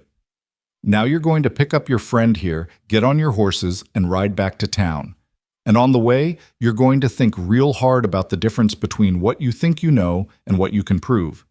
You're going to think about how Mrs. Bishop is a decent woman trying to provide for her children, and how I'm here because I choose to be, helping a neighbor in need the way any decent person would. Bo holstered his gun and hauled Miller to his feet, then shoved him toward his horse. You're also going to spread the word in town that anyone who has something to say about Mrs. Bishop's reputation can come say it to my face. You tell them Bo Callahan said so. You got that? Miller, still dazed, nodded as his companions helped him into his saddle. Got it. And Miller, I catch you on this property again, or hear one more word of gossip about Mrs. Bishop from your mouth, I won't be so gentle. Clear? Clear, Miller mumbled through his bloodied lip. The 3 men rode off, considerably faster than they'd arrived, leaving Bo standing in the yard with adrenaline still coursing through his veins and his knuckles starting to throb. He turned to find Kelly staring at him, her expression unreadable. You didn't have to do that, she said quietly. Yes, I did. Bo flexed his hand, checking for broken bones. None, but he'd have some bruising by morning. No man talks about you that way. Not while I'm breathing. You realize what you've done, don't you? Kelly's voice was strained. You've just confirmed every ugly rumor that's going around. When word gets back to town that you punched Frank Miller over me, people are going to assume, let them assume whatever they want, Bo interrupted. I know the truth. You know the truth. Anyone whose opinion matters will know the truth. The rest can go to hell. That's easy for you to say. You're a wealthy man. Scandal slides off you like water off a duck. But I'm a widow with 5 children trying to survive in a small town where reputation is everything. If people think Kelly's voice broke. I can't afford to have people think badly of me, Bo. I need this community. I need to be able to hold my head up in church, to have people willing to trade with me, to have my daughters able to make decent marriages someday. You've just made all of that so much harder. The truth of her words hit Bo like a physical blow. He'd been so focused on defending Kelly's honor that he hadn't stopped to think about how his actions might affect her reputation. In trying to protect her, he might have done irreparable harm. "I'm sorry," Bo said, the words inadequate but sincere. "I didn't think. I just reacted. I'll go into town tomorrow, make it clear to everyone that nothing improper has happened here. I'll explain that I was supervising the harvest to protect my investment, nothing more. It won't matter," Kelly said tiredly. "Once people start talking, explanations don't help. They just feed the gossip." She sank down onto the porch steps, suddenly looking older than her years. "Maybe you should go, Bo. Go back to your ranch tonight. Let me finish the harvest alone. At least then the talk will die down." "No. Bo, no," he repeated firmly. He sat down beside her on the steps, close enough that their shoulders almost touched. "I'm not leaving you to face this alone. If there's going to be talk, let it be talk about how I helped a neighbor in need. Let it be talk about how a wealthy rancher remembered what it was like to struggle and chose mercy over profit. Let it be talk about anything except me abandoning you when things got difficult." Kelly looked at him, tears shining in her eyes. "Why are you doing this? Why do you care what happens to me?" "Because I'm falling in love with you," Bo thought, the realization hitting him with the force of a lightning strike. "Because somewhere between arriving here to collect a debt and this moment, you've become the most important person in my world. Because the thought of riding away from here and never seeing you again makes me feel like I'm being ripped in half." But he couldn't say any of that. Saying it would make it real, would give it power, would force him to confront feelings he wasn't ready to acknowledge. So instead, he said, "Because you asked me if I was the bad man, and I'm trying very hard not to be." Kelly reached over and took his hand, carefully avoiding the bandaged blisters. "You're not the bad man, Bo. You're the best man I've ever known, and that terrifies me." "Why does it terrify you?" "Because I'm starting to care about you, more than I should, more than is wise." Kelly's voice dropped to barely above a whisper. "And in 3 days, you're going to ride away from here and back to your life. And I'm going to be left with 5 children and a heart that hurts in a way it hasn't hurt since Samuel died. Only this time it'll hurt worse, because with Samuel I was young and stupid and thought love was enough. But now I'm older and I know better, and I'm choosing to care about you anyway, even though I know how this story ends." Bo squeezed her hand, his throat tight. "Kelly, don't," she interrupted gently. "Don't say anything. Not now. Let's just finish the harvest. Let's just get through these next few days. Then you can ride away with your money and your clear conscience, and I can start the long process of forgetting how you made me feel." She stood and walked back toward the wheat field without looking back, leaving Bo sitting on the porch steps with his hand still warm from her touch and his heart in pieces. They worked in silence for the rest of the afternoon, the easy camaraderie of the morning replaced by a tense awareness of everything unspoken between them. By the time the sun began to set, they'd cut nearly 3/4 of the field, and both of them were stumbling with exhaustion. "That's enough for today," Bo said, his voice hoarse from the heat and dust. "We'll finish tomorrow." Kelly nodded wordlessly and trudged back to the house. Bo watched her go, then made his way to his camp by the creek. He stripped off his shirt, wet with sweat, and dunked his head in the cold water, trying to clear his thoughts. He was in love with Kelly Mae Bishop. There was no point denying it anymore. She'd worked her way past every defense he'd built, every lesson he'd learned from Catherine's betrayal. Kelly with her stubborn pride and gentle strength, her fierce love for her children, and her refusal to surrender to circumstances that would have broken a lesser person. But what did that change? He was still a wealthy rancher with a big empty house and a reputation to maintain. She was still a widow with 5 children and a farm to run and a community she needed to survive. There was no future where their worlds merged without one of them sacrificing everything they'd built. Bo dried himself off and pulled on a clean shirt, then sat by his fire and tried to eat beans he couldn't taste. As darkness fell, he noticed storm clouds building on the western horizon, their tops lit by the dying sun like mountains of copper and gold. Another storm coming. He wondered if Kelly was preparing the children, singing them songs to ease their fear. He wondered if she was scared herself, counting the seconds between lightning and thunder, pretending to be brave. Bo was still watching the approaching storm when he heard footsteps. He turned to find Sarah, Kelly's eldest daughter, standing at the edge of his camp. She looked nervous but determined, her thin arms wrapped around herself. Mr. Callahan, can I talk to you? Of course, come sit. Bo gestured to a log he'd pulled near the fire. Is something wrong? Is your mother... Mama's fine. Well, not fine. She's crying again. She thinks we can't hear her, but I can. Sarah sat down, her young face troubled. I heard what that man said today. The mean one you hit. I heard what he said about Mama and you. Bo's stomach sank. Sarah, I want you to know... I know it's not true, Sarah interrupted. I know you're just helping us with the harvest. But other people don't know that, and they're going to say mean things about Mama. They already do sometimes, in town. I hear them when they think I'm not listening. What do they say? Bo asked, though he wasn't sure he wanted to know the answer. They say she's too proud for a widow, that she should have taken charity when it was offered, or should have moved in with her sister in Laramie. They say she's teaching her children to be proud too, like that's a bad thing. Sarah's voice trembled with suppressed anger. They don't understand that Mama works so hard because she loves us. Everything she does is for us. And now people are going to say even worse things, and it's not fair. Bo studied the girl, 8 years old and already carrying the weight of adult concerns. You're right, it's not fair. But life rarely is, Sarah. The question is what we do about unfairness when we encounter it. What can we do? We can't stop people from talking. No, but we can live our lives in a way that makes their talk meaningless. Your mother knows who she is, a strong, decent woman doing her best to raise her children right. That knowledge is more powerful than any gossip.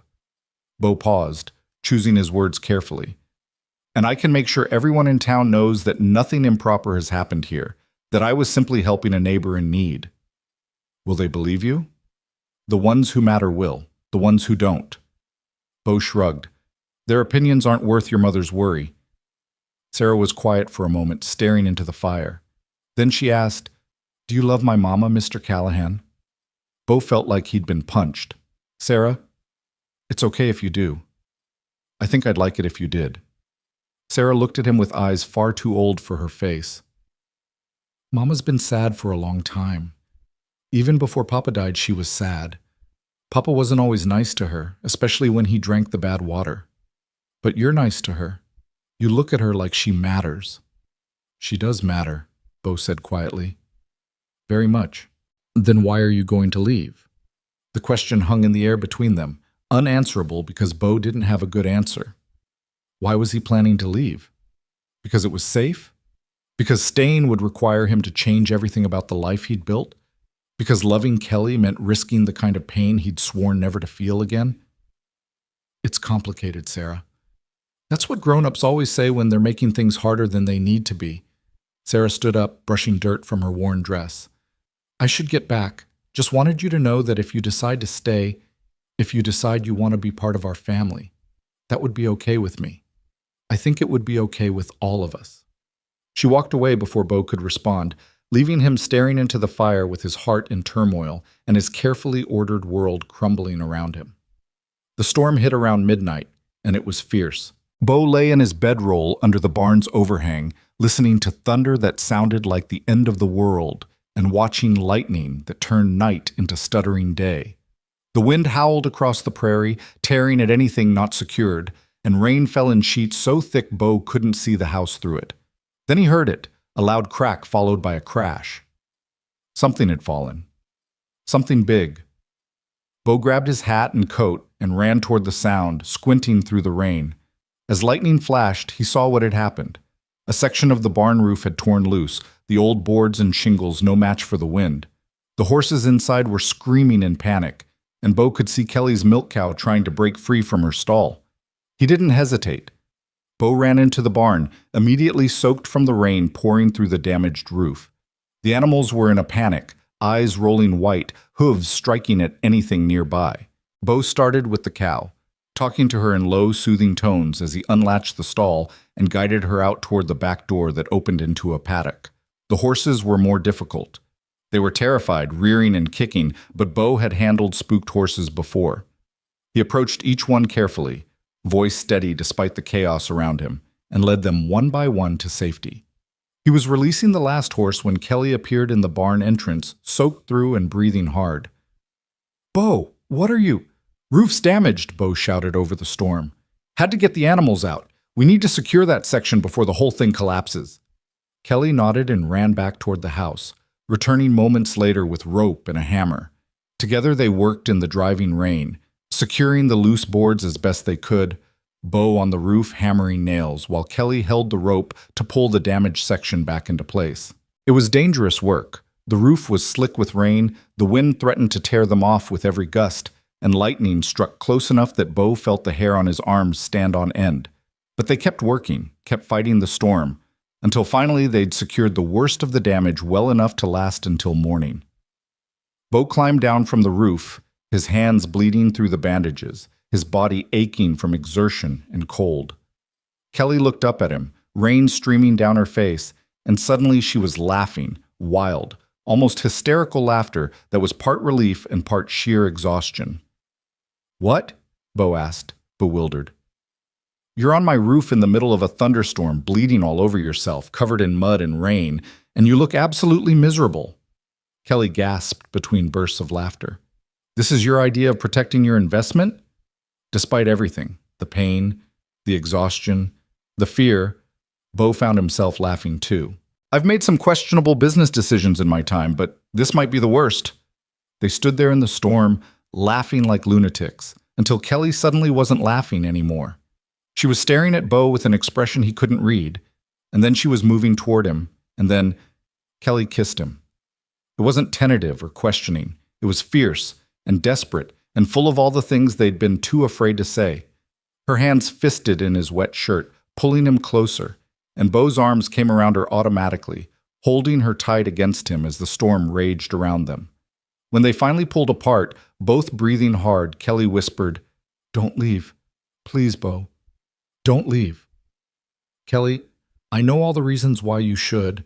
I know it's complicated and people will talk and we barely know each other and you have your life and I have mine. I know all of that, but I'm asking anyway. Don't leave." Bo cupped her face in his hands, his thumbs brushing rainwater from her cheeks. "If I stay, everything changes. My life, your life, everything. I know. People will talk. Let them talk. Your children already love you. Sarah told me tonight. She said she's never seen me smile the way I smile when you're around." Kelly's voice broke. "And God help me.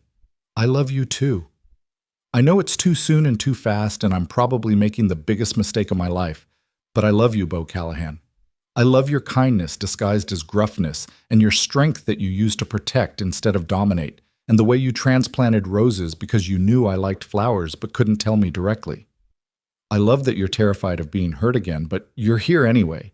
I love—" Bo kissed her again, cutting off her words because if he let her keep talking, his heart was going to burst right out of his chest. This kiss was different, slower, deeper, full of promise instead of desperation. When they finally made it back to the house, soaked and muddy and grinning like fools, they found all 5 children crowded at the window, watching. Thomas was pumping his fist in victory, Martha was clapping, and even Sarah, mature, worried Sarah, was smiling. "I guess we have an audience," Kelly said, blushing. "I guess we do," Bo agreed. Then, surprising himself, he took Kelly's hand and led her toward the house. "Come on, let's go talk to them. If I'm staying, and I am staying, we should do this right." They walked into the house together, dripping water everywhere, and faced 5 pairs of expectant eyes. "Children," Kelly began, her voice slightly unsteady, "Mr. Callahan and I have something to tell you." "You're getting married," Martha shouted, bouncing on her toes. "We haven't exactly—" Bo started. "Can I be in the wedding?"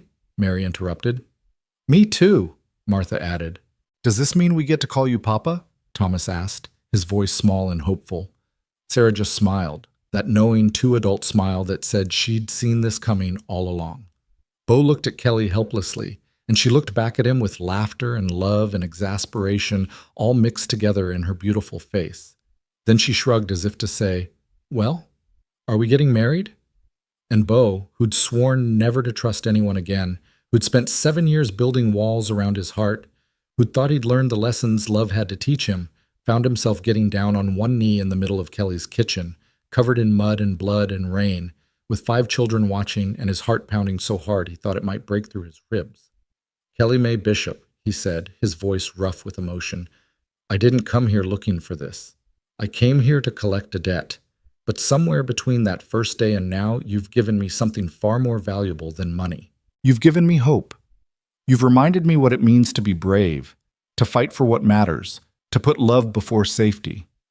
You've shown me that being strong doesn't mean being hard, and that mercy isn't weakness. It's the truest form of strength." He took her work-roughened hand in his. "I don't have a ring, and this isn't exactly a romantic proposal, but I'm asking anyway. Will you marry me? Will you let me help you raise these beautiful children? Will you let me spend the rest of my life trying to deserve the gift you're giving me?" Kelly was crying openly now, tears streaming down her face to mix with the rain still dripping from her hair. "Yes. God help us both, yes." The children erupted in cheers, and suddenly, Bo was surrounded by small bodies hugging him, climbing on him, talking all at once. Martha insisted on planning the wedding right that moment. Thomas wanted to know if they could have a dog now that they'd have a papa who could afford one. Mary asked if this meant they were going to be rich. Sarah just hugged him and whispered, "Thank you for making my mama happy." Baby James, woken by the commotion, started crying, and Kelly laughed through her tears as she went to fetch him. "Welcome to your new family, Bo Callahan. It's chaos and noise and nobody ever has a moment's peace." Bo, surrounded by children and looking at Kelly holding her baby with love shining in her eyes, thought it was the most beautiful chaos he'd ever seen. They spent the rest of the night drying off and calming the children, answering 100 questions about the wedding and what their new life would look like. By the time the sun rose, painting the storm-washed world in shades of gold and rose, Bo and Kelly were sitting on the porch steps, shoulders touching, watching the dawn together. "The debt," Kelly said quietly. "I can still pay it. The wheat's almost harvested. And keep your money," Bo interrupted. "Use it for the children, new clothes, better food, whatever they need. The debt is forgiven." "Bo, I can't consider it a wedding gift, or an investment in our future, or whatever makes you comfortable accepting it." Bo took her hand. "Besides, I'm fairly certain that once we're married, your debts become my debts anyway. So technically, I'd be paying myself back, which seems like a waste of effort." Kelly laughed, then sobered. "People really are going to talk, you know, about how quickly this happened, about how convenient it is for the poor widow to snag the wealthy rancher." "Let them talk," Bo said firmly. "Anyone who knows me knows I don't do anything out of convenience. I do things because they're right. And loving you, Kelly, that's the rightest thing I've ever done." They sat in comfortable silence, watching the children emerge from the house to explore the storm-washed yard. The wheat field sparkled with raindrops, and the transplanted roses by the porch, miraculously unharmed by the storm, already looked more settled in their new home. "I was so scared," Kelly admitted quietly. "When the roof started to come off and I knew the animals were trapped, I was terrified. Not just of losing them, but of you getting hurt trying to save them." "I was scared too," Bo confessed. "Not of the storm, but of the feeling that if something happened to you or your children, I'd never recover. That scared me more than any wind or lightning could." Kelly rested her head on his shoulder, and Bo wrapped his arm around her, holding her close.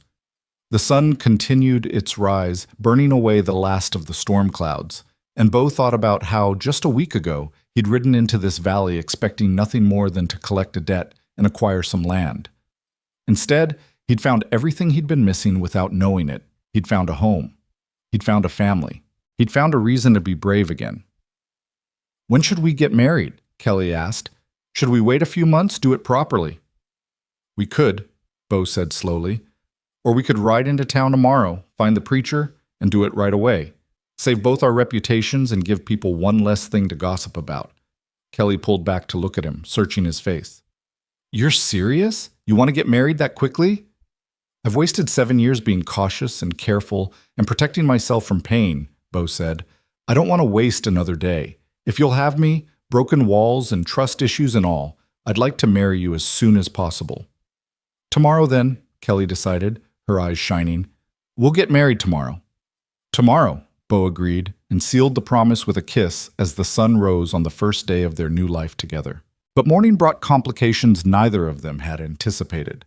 Bo woke before dawn, his body still aching from the previous night's storm work, to find Jack Devereaux riding hard toward the Bishop homestead, his face grave in the gray pre-dawn light. "Boss," Jack called out as he dismounted. "We got trouble, big trouble."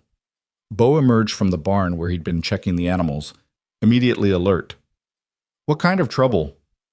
"Frank Miller and his boys rode into Laramie last night, spread word about what happened here.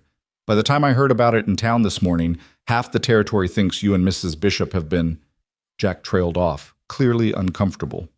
"Well, they're saying things that ain't fit to repeat, but that's not the worst of it." "What's the worst of it?" "Miller's cousin is deputy sheriff in Laramie. He's claiming Mrs. Bishop used improper means to gain an extension on her debt, and he's talking about bringing charges. Says it's his duty to protect vulnerable widows from being taken advantage of by wealthy men." Jack's expression was disgusted. "It's all horseshit, of course, but he's making enough noise that the sheriff's taking notice. They could make real problems for you both." Bo felt rage surge through him, hot and immediate. "They're threatening to bring charges against Kelly for what? I gave her an extension of my own free will. There's nothing illegal or improper about it." "Maybe not, but perception's a powerful thing, boss. And right now the perception is that a wealthy rancher's been taking advantage of a desperate widow." Jack paused, then added quietly, "There's also talk about taking the children away, putting them in an orphanage until a proper investigation can be conducted into Mrs. Bishop's fitness as a mother." The world seemed to tilt sideways. Bo grabbed Jack's arm, his fingers digging in hard enough to bruise. "They're threatening to take her children?" "It's just talk right now, but—" Bo didn't wait to hear the rest. He strode toward the house, his mind racing. Kelly was already up, probably had been for hours, making breakfast for the children. He found her at the stove, humming softly, looking more peaceful than he'd seen her since he'd arrived. That peace was about to be shattered. "Kelly," Bo said from the doorway, "we need to talk, now." Something in his tone made her turn immediately, her smile fading. "What's wrong?" Bo told her everything Jack had reported, watching the color drain from her face with each word. By the time he finished, Kelly was gripping the edge of the stove so hard her knuckles had gone white. "They want to take my children," she whispered. "Because of me. Because I let you help me. Because I—" Her voice broke. "This is my fault. If I hadn't been so weak, if I'd just figured out a way to manage on my own—" "Stop." Bo crossed the room and took her by the shoulders, forcing her to look at him. "This is not your fault. This is Frank Miller being a vindictive bastard because I hit him. This is small-minded people with nothing better to do than destroy what they don't understand. But it's not your fault, and I'm not going to let them hurt you or take your children." "How are you going to stop them?" "They have the law on their side, or at least the appearance of it." Kelly's eyes were wild with fear. "If the deputy really pushes this, if they start an investigation, Bo, I can't lose my children. I can't. I'd rather die than—" "You're not going to lose them," Bo said firmly. "We're going to fix this. Right now." "How?" "By getting married. Today. This morning. We ride into town, find the preacher, get married in front of witnesses, and make it clear to everyone that our relationship is legitimate and honorable. Once we're married, they can't claim you used improper means to settle the debt. You'll be my wife, and a husband helping his wife is perfectly natural and legal." Kelly searched his face, her expression anguished. "Bo, I can't ask you to do this. Not like this. Not because you're being forced into it by ugly rumors and legal threats. That's not fair to you. You're not asking. I'm offering, and I'm not being forced into anything." Bo's voice gentled. "Kelly, I asked you to marry me last night. That hasn't changed. The only thing that's changed is the timeline. So instead of tomorrow, we do it today. Instead of a nice ceremony with time to plan, we do something quick and simple. But the outcome's the same. You become my wife, I become your husband, and we build a life together." "But you deserve better than this," Kelly protested. "You deserve a proper courtship, a real wedding, not some rushed ceremony born out of desperation and scandal." "What I deserve," Bo said, "is to wake up every morning next to the woman I love. What I deserve is to help raise 5 incredible children and build something real and lasting. What I deserve is a second chance at happiness. And Kelly, you're giving me that. Everything else is just details." Tears spilled down Kelly's cheeks. You really mean that. Every word. Bo wiped her tears with his thumbs. Now, are you going to marry me today, or are we going to stand here arguing while Frank Miller and his cronies try to destroy your life? Despite everything, Kelly laughed, a watery, shaky sound, but genuine. You're the most stubborn man I've ever met. Takes one to know one, Bo countered. Now get the children ready. We're going to town. An hour later, they set out in Bo's wagon. Kelly, Bo, and all 5 children dressed in their Sunday best, which in the children's case meant clothes that were threadbare but clean and carefully mended. Sarah held baby James while the younger children chattered excitedly about the wedding, too young to fully understand the circumstances but picking up on the adults' tension. Jack rode ahead to arrange things, and by the time they arrived in Dry Creek, a crowd had already gathered. Word of their arrival had spread fast, too fast, and Bo realized with a sinking feeling that Frank Miller had been busy. The crowd wasn't friendly. As Bo helped Kelly down from the wagon, he could hear muttered comments, see the judgment in people's eyes. A few women turned their backs pointedly, making their disapproval clear. Men who'd once tipped their hats to Kelly now stared at her with expressions ranging from pity to disgust. Kelly's spine straightened, her chin lifting in that defiant way Bo had come to know so well. She held baby James close and gathered her children around her like a mother hen protecting her chicks. Ignore them, Bo muttered, offering her his arm. They don't matter. But they did matter, and Kelly knew it. These were the people she'd have to live among, do business with, raise her children alongside. Their opinions had weight and consequences that went far beyond hurt feelings. They were halfway to the church when Frank Miller stepped into their path, his bruised jaw a testament to Bo's fist. Behind him stood his cousin, a weaselly man with a deputy's badge pinned to his vest and a smirk on his face. Well, well, Miller drawled, if it ain't the happy couple. Come to make an honest woman of her, Callahan? Bo's hand went to his gun, but Kelly's grip on his arm tightened, holding him back. Don't, she whispered. That's what they want. Don't give them an excuse. You hear that, boys? Miller called out to the crowd. The widow's got her rich man on a short leash already. That was fast work, Mrs. Bishop. Your husband's barely cold in the ground, and you've already secured yourself a new meal ticket. The crowd murmured, some in agreement, others in discomfort at Miller's crudeness. Bo felt Kelly tremble beside him, felt the effort it took for her to hold her head high and not respond to the provocation. But Thomas, 6-year-old Thomas with his father's temper and his mother's protective instincts, darted forward before anyone could stop him. You take that back. My mama's not like that. She's good, and she works hard, and she doesn't need your mean words. Miller laughed cruelly. Someone should teach that boy some manners, though I suppose that's what happens when a woman tries to raise children without a man's firm hand. That did it. Bo released Kelly's arm and stepped forward, putting himself between Miller and the children. When he spoke, his voice was quiet but carried clearly in the sudden silence. Frank Miller, you're a coward and a bully. You spread lies because you can't stand to see a good woman succeed where you've failed. You mock a widow because you're too small a man to admire her strength. And you insult her children because you know you could never raise kids half as fine as hers. Bo's hand rested on his gun.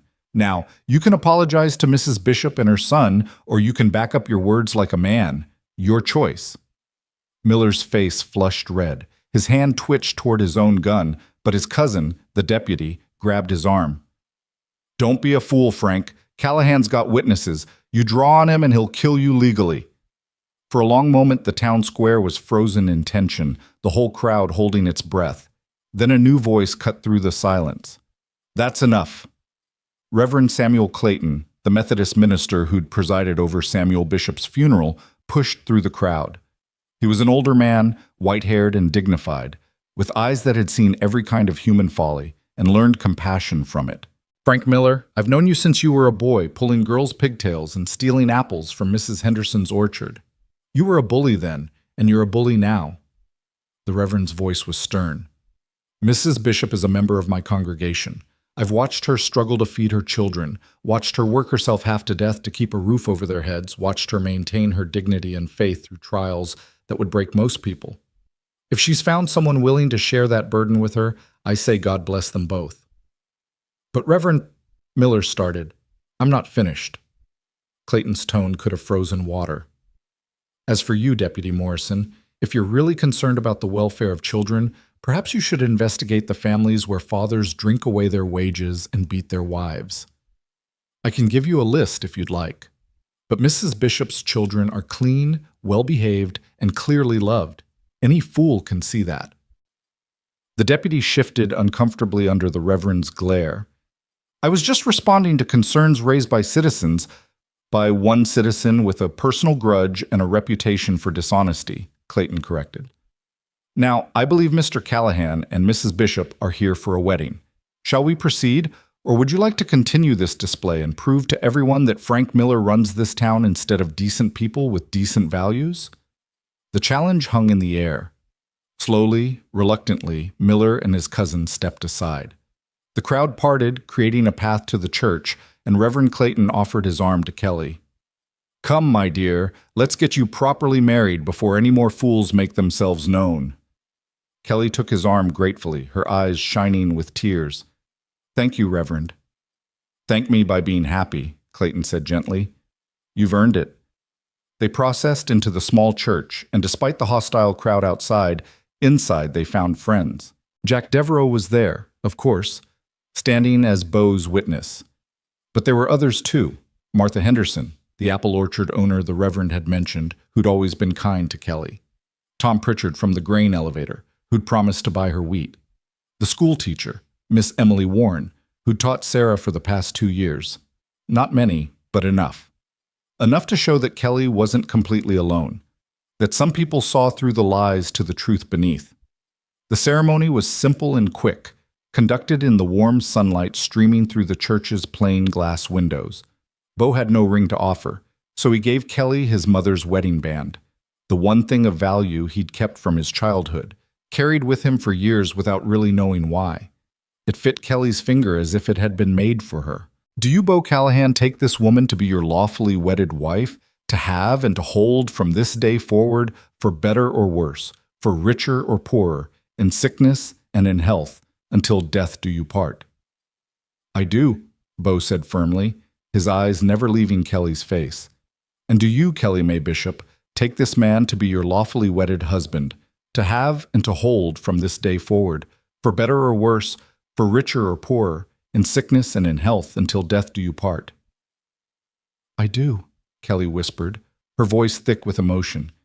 Then, by the power vested in me by the territory of Wyoming and Almighty God, I pronounce you man and wife. Mr. Callahan, you may kiss your bride.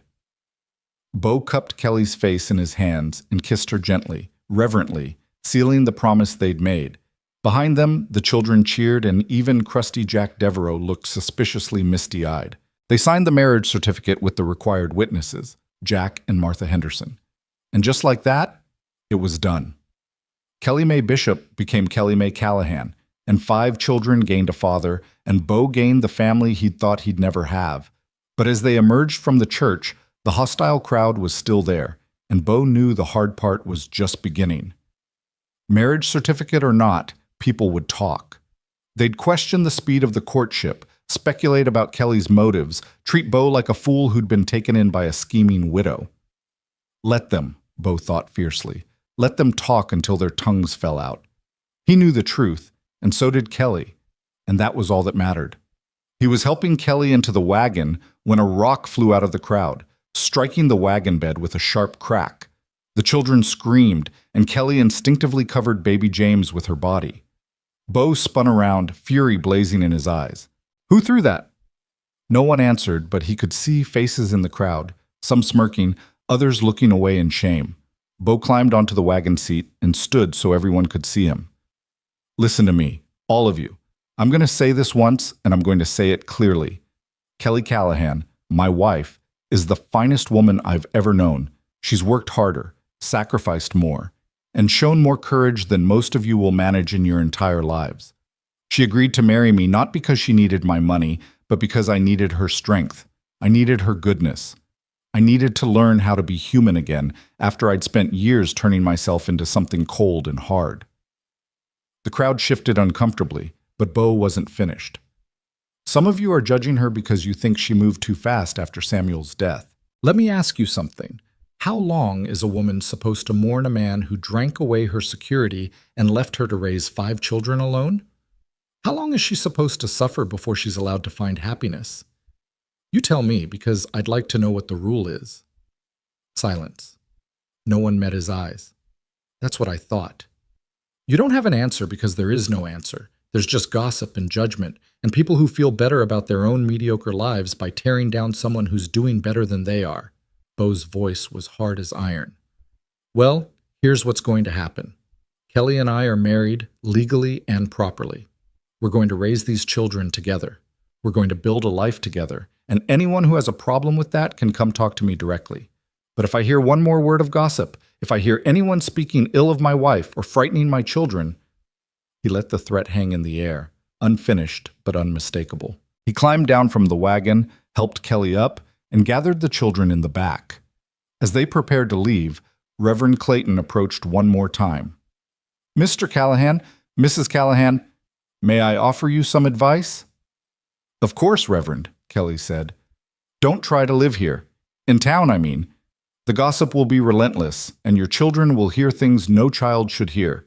Keep the farm as your home. Let time and your actions prove your critics wrong. In a year, maybe 2, when people see how happy you are, how well the children are thriving, this will all be forgotten." "What if it's not forgotten?" Kelly asked quietly. "Then you'll have each other, and that will be enough." Clayton smiled. "I've married a lot of couples in my years as a minister. Some marry for love, some for convenience, some for desperation. But every now and then I marry 2 people who are clearly meant to find each other, who make each other better than they were alone. You 2 are that kind of couple. Don't let small-minded people rob you of that gift." "Thank you, Reverend," Bo said, shaking the minister's hand, "for everything." "Just be happy. That's all the thanks I need." They rode out of town in silence, the children subdued now, the excitement of the wedding dampened by the ugliness they'd witnessed. Kelly sat beside Bo, her hand clasped tightly in his, baby James sleeping against her shoulder. "I'm sorry," she said quietly after they'd put some distance between themselves and town. "I'm sorry you had to defend me like that. Sorry your marriage started with rocks and accusations instead of celebration and joy." "Don't apologize for other people's ugliness," Bo said firmly. "Our marriage started with truth and love and commitment. The rest is just noise." "Loud noise," Thomas piped up from the back of the wagon. "That lady called Mama a bad word. I didn't know what it meant, but I knew it was bad by how she said it." Bo and Kelly exchanged glances. They'd hoped the children hadn't heard the worst of it, but clearly that had been foolish. "Thomas," Bo said, turning to address the boy directly, "some people say mean things when they're scared or angry or jealous. It doesn't make the words true. Your mama is a good woman, the best woman, and anyone who says different is lying. You understand?" "Yes, sir, but why are they lying about Mama?" "Because it makes them feel powerful to tear down someone they see as weak. But they're wrong about your mama being weak. She's the strongest person I know." "Stronger than you?" Thomas asked skeptically. "Much stronger than me," Bo confirmed. "I just hide my weakness better." That seemed to satisfy Thomas, and gradually the children's natural resilience reasserted itself. By the time they reached the farm, Martha and Mary were singing, Sarah was telling them stories about the wedding, and even Thomas had cheered up. But as Bo helped Kelly down from the wagon, he saw the strain in her face, the way her hands trembled slightly. The day had taken its toll on her, and they both knew it wasn't over yet. "What now?" Kelly asked quietly as the children ran into the house. "What do we do about Frank Miller and his cousin? What if they really do try to bring charges?" "Then we fight them," Bo said. "I'll hire the best lawyer in Wyoming Territory if I have to. I'll call in every favor I'm owed, use every bit of influence I have. They're not taking you or the children. I promise you that." "You can't promise that, Bo. The law is on our side," Bo interrupted. "We're married now, legally, properly, with witnesses. You're my wife, these are our children, and no 2-bit deputy with a grudge is going to change that." Kelly searched his face, looking for certainty she clearly didn't feel herself. "You sound so sure." "I am sure. Because I've learned something these past few days, Kelly. I've learned that the things worth having are worth fighting for. I spent 7 years running away from anything that might hurt me, and you know what? I was miserable. Safe, but miserable. I don't want to be that man anymore. What kind of man do you want to be? Bo pulled her close, resting his chin on top of her head. The kind of man who stands and fights. The kind of man who protects what he loves, no matter the cost. The kind of man who's worthy of you. Kelly's arms came around his waist, holding him tight. You're already worthy of me, Bo Callahan. You were worthy from the moment you gave me 7 days instead of taking my land. They stood like that for a long moment, drawing strength from each other, until Sarah's voice called from the house. Mama, Papa, the twins are trying to feed the baby cornbread and he's making a terrible mess. Papa, Kelly repeated softly, looking up at Bo. The children are calling you Papa. Is that all right? Bo asked, suddenly uncertain. I know I'm not their real father. You're exactly their real father, Kelly interrupted. Real fathers are the ones who show up, who do the work, who love the children in their care. Biology has nothing to do with it.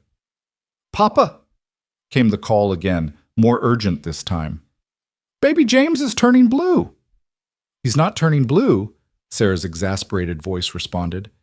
He's just got cornbread all over his face.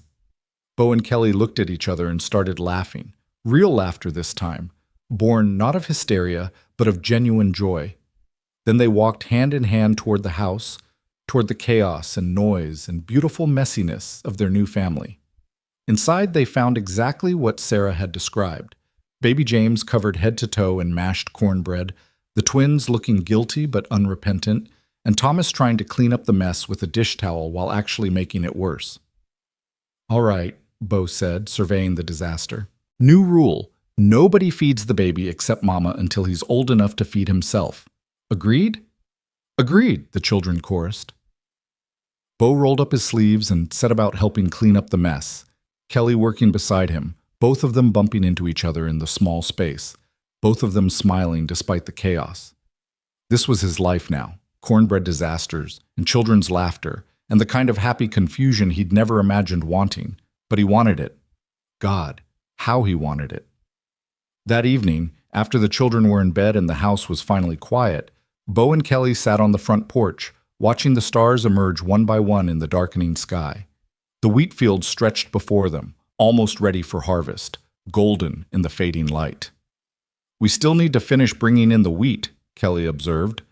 With all the drama, we lost almost a whole day of work. We'll finish tomorrow, Bo said. Together. Together, Kelly repeated as if testing the word. Oops. I'm still getting used to that, not being alone. Me too. Bo took her hand, threading his fingers through hers. Kelly, I need to tell you something about what happens next. She tensed slightly. What do you mean? I mean, we need to figure out where we're going to live. I have the ranch. It's bigger, more comfortable, with room for all the children. But this is your home, and I know it means something to you. I don't want to make that decision without you. Kelly was quiet for a long moment, staring out at the wheat field. When she finally spoke, her voice was thoughtful. This land, it represented my independence, my ability to provide for my children without depending on anyone. It was important to me because I'd never had anything that was truly mine before. My father's farm, then Samuel's homestead, always belonging to someone else. I understand if you want to keep it, Bo said. We can... I'm not finished, Kelly interrupted gently. It was important to me. But you know what I've learned this past week?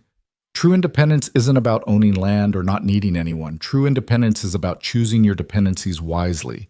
It's about finding people you can trust and building something together that's stronger than anything you could build alone. She turned to look at him, her hazel eyes reflecting the first stars. I don't need this land anymore, Bo. I don't need to prove I can survive on my own. I survived. I proved it. Now I want to do more than just survive. I want to live. I want to build a real future with you in whatever home we make together.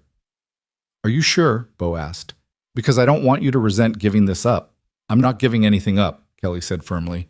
I'm choosing something better. There's a difference. Bo pulled her close, kissing her temple. Then we'll go to the ranch.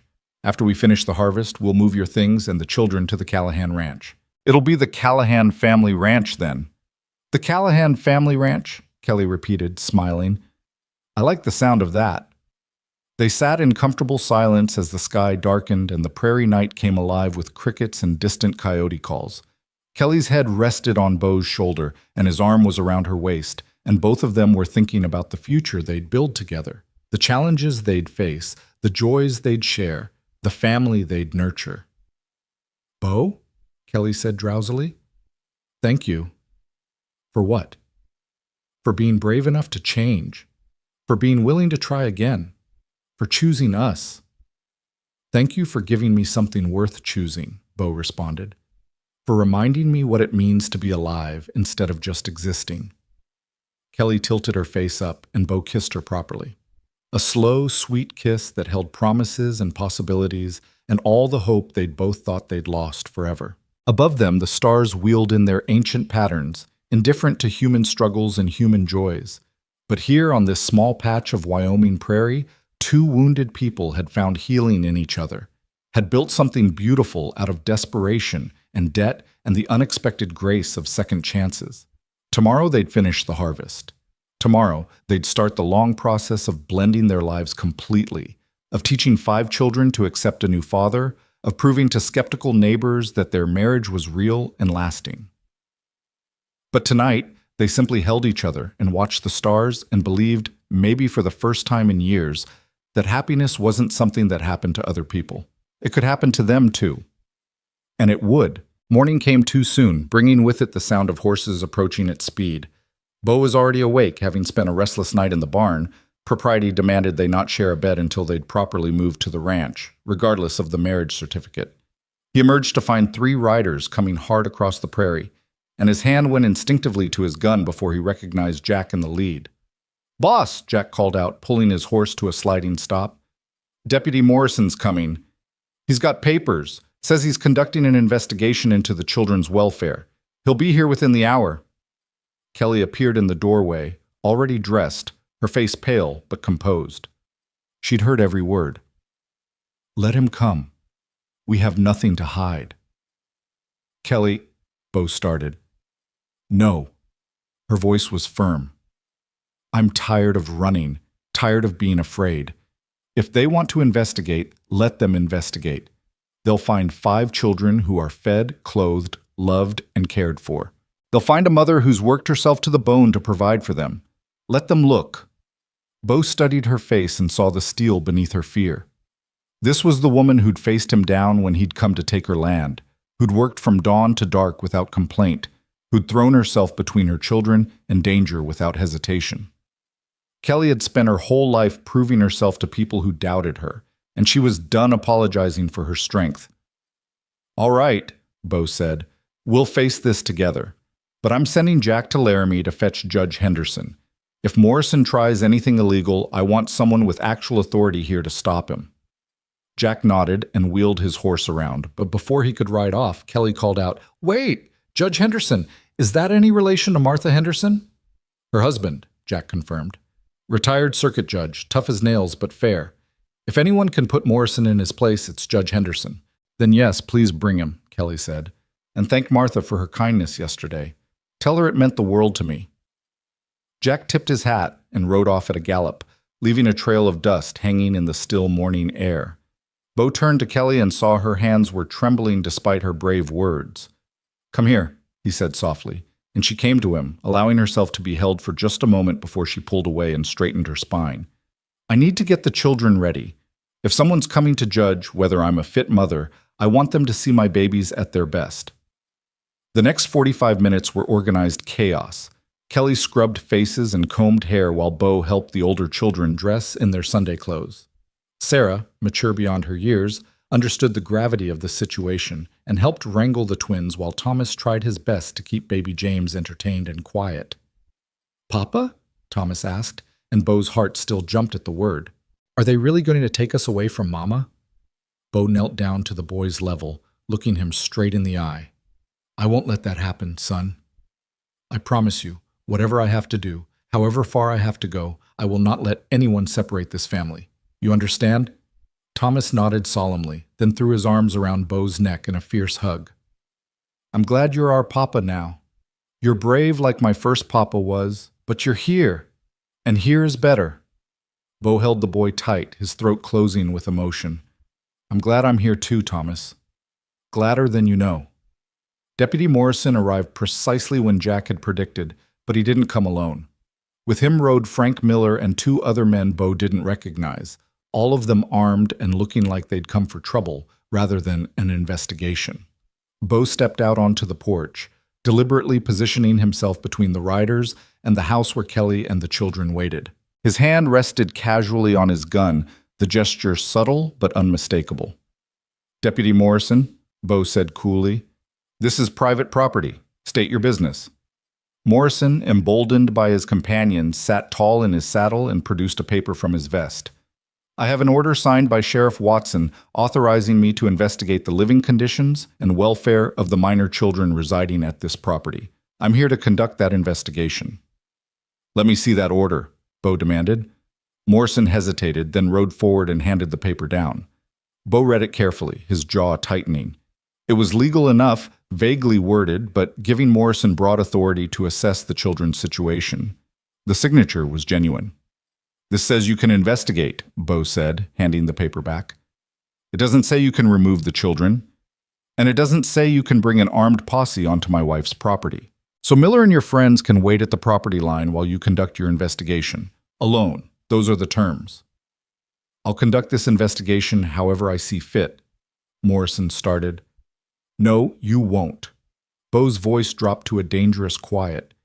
You'll conduct it by the letter of that order, or you won't conduct it at all. I'm not some ignorant farmer you can bully, Morrison. I know the law, I know my rights, and I know that you're here because your cousin got his nose bloodied and wants revenge. So you can do this properly and professionally, or you can ride back to Laramie and explain to Sheriff Watson why you turned a legitimate investigation into a personal vendetta. Morrison's face flushed red, but he knew Bo was right. After a tense moment, he gestured for Miller and the others to fall back. Fine. I'll conduct the investigation alone. But if I find anything at all, that suggests these children are in danger or being neglected, I'm taking them into protective custody. Sheriff's order or not. You do what you think is right, Deputy, Kelly said from the doorway, her voice steady. But you'll find no cause for concern here. My children are well cared for, and anyone with eyes can see it. Morrison dismounted and approached the house, his expression a mix of official seriousness and personal satisfaction at having Kelly on the defensive. Bo wanted to punch that look right off his face, but he forced himself to step back and let Kelly handle this. She was right. The truth was on their side. For the next hour, Morrison conducted his investigation. He examined the house, noting the cleanliness despite the obvious poverty, the beds where the children slept, the pantry stocked with food, not much food, but enough. He questioned each child separately, asking about their mother, their living conditions, whether they felt safe and cared for. Sarah answered with dignity beyond her years, her responses clear and articulate. Thomas was more emotional but equally firm in his defense of his mother. Even the twins, young as they were, managed to convey through their innocent answers that they were loved and happy. Bo watched Kelly's face throughout the ordeal and saw the toll it took on her, the fear carefully hidden beneath a calm exterior, the way her hands clenched whenever Morrison questioned one of her children, the rigid set of her shoulders as she endured this invasion of her family's privacy and dignity. Finally, Morrison concluded his examination and stepped back onto the porch where Bo and Kelly waited. His expression was frustrated, almost disappointed, as if he'd hoped to find evidence of neglect or abuse. The children appear to be adequately cared for, he admitted grudgingly. The house is clean, there's food, they're clothed and show no signs of mistreatment. Because there is no mistreatment, Kelly said quietly. There never was. This entire investigation was built on gossip and spite, and you know it. What I know, Morrison said sharply, is that a woman in your position, a widow with 5 children and no visible means of support, married a wealthy man with suspicious speed. That raises questions about your judgment and your fitness as a mother. My judgment? Kelly's voice rose despite her efforts to stay calm. My judgment kept 5 children fed and sheltered for 2 months after my husband died. My judgment turned a failing wheat crop into a successful harvest. My judgment recognized a good man when I met one, regardless of how quickly it happened. You want to question my judgment, Deputy? Question your own first. You rode out here with an armed posse to intimidate a widow and her children because your cousin got his feelings hurt. Whose judgment should really be in question here? Morrison's face darkened with anger. You watch your tone, or what? Kelly took a step forward, and Bo saw the full force of her fury unleashed. You'll take my children? On what grounds? Because I married a man who treats them kindly? Because I chose security for my family over playing the tragic widow for the entertainment of small-minded gossips? Because I had the audacity to stop struggling and accept help when it was offered? Kelly, Bo said quietly, touching her arm. He could see Morrison looking for an excuse, any excuse, to escalate this situation. Let me handle this. But Kelly shook off his hand. She'd been pushed too far, endured too much, and something in her had snapped. No, Bo. I've spent my entire adult life letting men handle things. Samuel handled things right into debt and an early grave. Other men have tried to handle me with lies and propositions and judgment. I'm done letting men handle my life. She turned back to Morrison. You came here looking for evidence of neglect. You found well-fed, well-dressed, happy children living with two parents who loved them. That's not neglect, Deputy. That's exactly what every child should have. So unless you have actual legal grounds to pursue this further, I suggest you get off my property and go find some real criminals to chase. The silence that followed was deafening. Morrison looked like he'd been slapped, his mouth opening and closing without sound. Bo felt a surge of pride and love so intense it nearly knocked him off his feet. This woman, his wife, was magnificent. The standoff was broken by the sound of more horses approaching. Jack was returning, and with him rode a distinguished older gentleman with white hair and a bearing that spoke of authority and education. Judge Henderson, no doubt.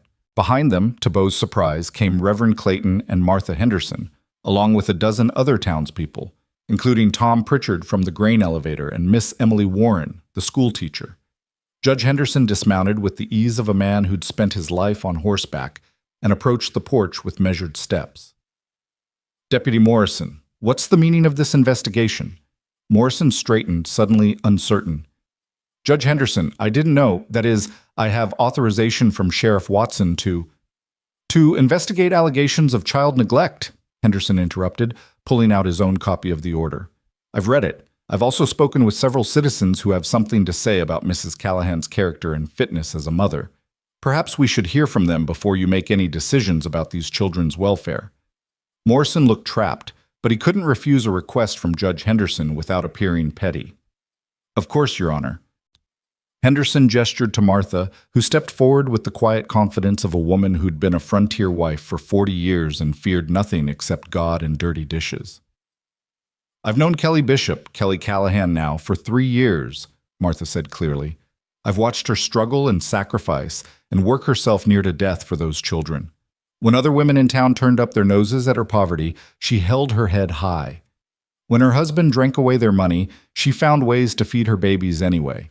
When Samuel died, she didn't collapse or beg for charity. She rolled up her sleeves and got to work. If that's not a fit mother, Deputy Morrison, then you'd better come investigate me too, because I raised 7 children using the exact same approach. Tom Pritchard spoke next. Mrs. Callahan approached me 3 weeks ago about selling her wheat harvest. She had it all figured out, exactly how much she needed, what price she could accept, when she could deliver. She wasn't looking for special treatment or sympathy, just a fair deal for good wheat. That's not the behavior of someone who's unfit or irresponsible. That's good business sense, Miss Warren added her voice. Sarah Callahan has been my student for 2 years. She's bright, well-behaved, and clearly comes from a home where education is valued despite their financial struggles. Mrs. Callahan has never missed a teacher conference, never failed to send Sarah to school clean, and as well-dressed as their circumstances allow.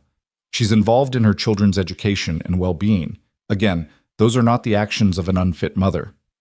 One by one, others stepped forward with similar testimonies. People who'd witnessed Kelly's strength, her dedication to her children, her refusal to surrender to circumstances that would have crushed most people. Even people who'd been part of yesterday's hostile crowd now looked ashamed, seeing the situation through clearer eyes. Finally, Reverend Clayton spoke. Deputy Morrison, I've been a minister for 35 years. I've seen every kind of family situation you can imagine. Good parents and bad, loving homes and neglectful ones. I've officiated at Mrs. Callahan's first wedding, presided at her first husband's funeral, and performed her marriage ceremony to Mr. Callahan yesterday. I've watched this family through joy and sorrow, prosperity and poverty. And I'm telling you now, under oath if necessary, that these children are blessed to have Kelly Callahan as their mother. Any investigation that suggests otherwise is not seeking truth, it's seeking revenge. Judge Henderson turned to Morrison with raised eyebrows. Deputy, do you have any actual evidence of neglect or abuse? Anything beyond gossip and speculation? Morrison's jaw worked furiously. The speed of the courtship suggests nothing except that two adults made a decision about their own lives, Henderson interrupted. Love doesn't follow a schedule, Deputy. Sometimes it takes years to develop. Sometimes it happens in a moment. The law doesn't prescribe a minimum courtship period. Is there anything else? The children could have better opportunities if they were placed with more prosperous families. The children have two parents who love them and can provide for them, Henderson said sharply. Mr. Callahan is one of the wealthiest men in the territory. These children will want for nothing materially, and more importantly, they'll have their mother who loves them and has proven her dedication to them time and again. Unless you have evidence of actual harm or danger, this investigation is concluded. Morrison looked to Frank Miller, still waiting at the property line, but found no support there. Miller had the sense to see he'd lost this battle. Finally, Morrison pulled himself up and tried to salvage some dignity. I'll be filing a full report with Sheriff Watson. If anything changes, if any evidence of impropriety or neglect comes to light, then you'll be welcome to return with proper cause, Judge Henderson said. Until then, you're done here. Good day, Deputy. Morrison mounted his horse stiffly and rode off without another word, Miller and his companions following. The tension that had gripped the yard for the past hour finally broke, and Kelly sagged against Bo, all her strength suddenly depleted now that the threat had passed. Thank you, she whispered to the assembled townspeople. All of you. Thank you for standing up for us. Martha Henderson came forward and embraced Kelly warmly. You've got more friends than you realize, dear. We just needed to remember what really matters. Not gossip, but truth. Not appearance, but character. I'm sorry we let the ugliness of a few poison our thinking, Tom Pritchard added. Mrs. Callahan, both of you, you're good people. Anyone with eyes should have seen that from the start. The gathering gradually dispersed, each person offering their own apologies or words of support before departing. By the time the last horse disappeared over the rise, Kelly was openly crying, tears of relief, exhaustion, and gratitude all mixed together. It's over, Bo said, holding her close. It's really over. Is it, though? Kelly pulled back to look at him. What if Morrison does find some technicality? What if... Then we'll fight it, Judge Henderson said. He'd stayed behind while the others left, along with his wife Martha and Reverend Clayton. But I don't think you'll have trouble from Morrison again. Not after today. He knows he was pursuing a vendetta rather than justice, and he knows I know it. He won't risk his position by pushing this further. Judge Henderson, Bo said, I can't thank you enough for coming out here, for speaking up for Kelly and the children. Thank Martha, Henderson said with a smile. She's the one who came and fetched me, told me the whole story, and insisted I get involved. When Martha insists on something, I've learned over 40 years of marriage that it's easier to just comply. Martha swatted her husband's arm affectionately. What I told him was the truth, that Kelly Callahan is one of the strongest women I've ever met, and that small-minded people were trying to destroy her for having the audacity to survive and find happiness. I wasn't about to stand by and let that happen. Kelly embraced Martha again, too overcome with emotion to speak. Bo shook Judge Henderson's hand and found the older man studying him with keen eyes. Take care of her, Mr. Callahan, and those children. They've been through enough hardship to last a lifetime. I will, Bo promised. I'll spend every day of the rest of my life making sure they're safe and happy and loved. I believe you, Henderson said. And for what it's worth, I think you found yourself a remarkable wife. Don't take that for granted. Never, Bo said fervently. After the Hendersons and Reverend Clayton departed, Bo and Kelly finally had a moment alone, or as alone as they could be with 5 children in the house. They sat together on the porch steps, exhausted but relieved, watching the afternoon sun paint the wheat field in shades of gold. "I can't believe it's over," Kelly said quietly. "I keep waiting for the next catastrophe, the next crisis." "Maybe there won't be one," Bo suggested. "Maybe we get to just live now, build our life together without constantly fighting for survival." Kelly leaned her head on his shoulder. "That sounds almost too good to be true." "Then maybe we should make it true anyway," Bo said. "Starting with finishing that wheat harvest. The sooner we get it done, the sooner we can move to the ranch and start our new life properly." The next day, they returned to the harvest with renewed purpose. Bo cut wheat while Kelly bundled and shocked it, the physical labor a welcome relief after the emotional intensity of the previous days. The children helped in small ways, Thomas bringing water, Sarah watching the younger ones, even the twins collecting dropped grain heads for the chickens. By evening, the entire field had been cut and shocked, standing in neat rows to dry before threshing.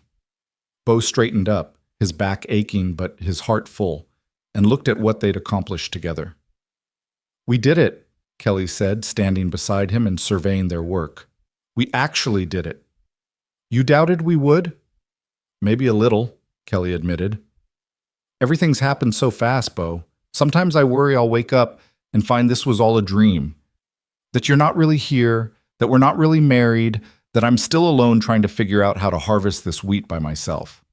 Bo pulled her close, kissing the top of her head. "Not a dream. I'm here, we're married, and you're never going to be alone again. That's a promise." The wheat dried for 3 days, during which Bo divided his time between Kelly's farm and his ranch, making arrangements for the family's move. Jack supervised the preparation of rooms for the children. The ranch house had 8 bedrooms, most of which had stood empty for years, and all of which needed to be cleaned and furnished for young occupants. "Boss is turning the bachelor palace into a family home," Bo overheard one of the ranch hands say, and the words filled him with unexpected pride. Yes, that's exactly what he was doing. The big empty house he'd built for Catherine, that had stood as a monument to his wealth and isolation for 7 years, was about to be filled with life and laughter and love. It felt like redemption. On the 4th day, they threshed the wheat using equipment borrowed from Tom Pritchard, who insisted he owed Kelly a favor for standing up to the gossips. The final tally was even better than Kelly had projected, 560 bushels of premium wheat, worth just over $450 at current market prices. Kelly stood at the grain elevator watching Pritchard write out the bank draft, tears streaming down her face. "I did it. I actually did it. I saved the farm." "You did more than that," Bo said softly. "You proved to everyone, including yourself, that you're stronger than any circumstance life can throw at you." Kelly folded the bank draft carefully and tucked it into her pocket. Then she turned to Bo with a mischievous smile. "You know what this means, don't you?" "What?" "I don't owe you anything anymore. I paid the debt in full, half in wheat money, half in marriage." Her eyes sparkled. "You came here to collect $800, and you're going home with a wife and 5 children instead. Some might call that a poor business decision, Mr. Callahan." Bo laughed and pulled her into his arms right there in front of Pritchard and half the town. "Some might call it the best decision I ever made, Mrs. Callahan." The move to the Callahan Ranch happened over the course of a week. Bo hired a wagon to transport Kelly's meager belongings, furniture, clothes, kitchen items, and all the small treasures a family accumulates even in poverty. The children were beside themselves with excitement, running from room to room in the big house, marveling at the space and luxury they'd never experienced before. "Papa," Thomas called from upstairs. "Sarah and me have our own rooms. Our own rooms. We don't have to share." "That's wonderful, son," Bo called back, grinning at Kelly. "Told you they'd adjust quickly." But it was Martha who brought the reality of the change home. The little girl stood in the parlor, a room bigger than her entire previous house, clutching her one-armed corn-husk doll, her face showing wonder and uncertainty in equal measure. "Mama?" she said quietly. "Are we really going to live here? Forever?" Kelly knelt down and pulled her daughter close. "Yes, sweet pea. This is our home now." "But it's so big. What if I get lost?" "Then Papa or I will find you," Kelly promised. We're a family now, Martha. Families stick together and take care of each other. You're never going to be lost or alone or scared again. I promise. Martha considered this seriously, then nodded. Okay, but can I still keep my old doll, even though we're fancy now? Kelly's laugh was half-sob. You can keep your doll forever, baby. Being fancy doesn't mean forgetting where we came from or what matters. That evening, they gathered for their first family dinner in the ranch house, all 7 of them around the big dining table that had once seated only Bo or sat empty entirely. Cookie, the ranch cook, had outdone himself preparing a feast. Roasted chicken, mashed potatoes, fresh bread, vegetables from the garden, and apple pie for dessert. The children ate with the enthusiastic appetite of youth, chattering about their new rooms, the horses in the barn, all the space to run and play. Bo watched them, marveling at how quickly they'd made themselves at home, how naturally they'd accepted him as their father. After dinner, Kelly put the younger children to bed while Bo read to Thomas from a book of frontier adventures. When he finished, Thomas looked up at him with serious eyes. Papa, can I ask you something? Anything, son. Do you miss your old life? Before us, I mean. When it was just you and everything was quiet and you didn't have kids making noise all the time? Bo set the book aside and pulled Thomas onto his lap, something he'd never imagined doing with any child, let alone one who'd become his in such an unconventional way. You want to know the truth, Thomas? My old life was so quiet it was almost silent. I was so alone I couldn't even hear myself think, and I was miserable. I just didn't realize it because I'd gotten used to being miserable. And now? Now it's noisy and chaotic, and I'm constantly tripping over toys or wiping someone's nose or answering questions I don't know the answers to. Bo smiled, and I've never been happier in my entire life. Thomas hugged him fiercely. I'm glad you married Mama. I'm glad you're our papa now. Me too, son. Me too. After tucking Thomas in, Bo found Kelly in the bedroom they now shared, the master bedroom he'd had built for Catherine but never shared with anyone.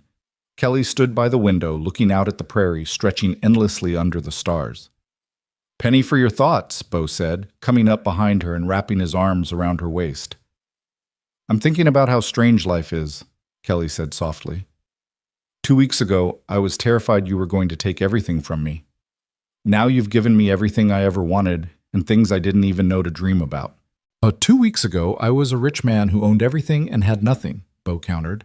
Now I'm a rich man who has everything that matters. Funny how things work out. Kelly turned in his arms to face him. Do you ever regret it? Giving up your peace and quiet and independence? Every day, Bo said, then laughed at her shocked expression. I'm kidding. Kelly, I don't regret a single moment. Not the debt that brought me here, not the decision to stay, not the chaos of 5 children or the gossip or any of it. You and the kids. You've given me a reason to be more than just wealthy. You've given me a reason to be good.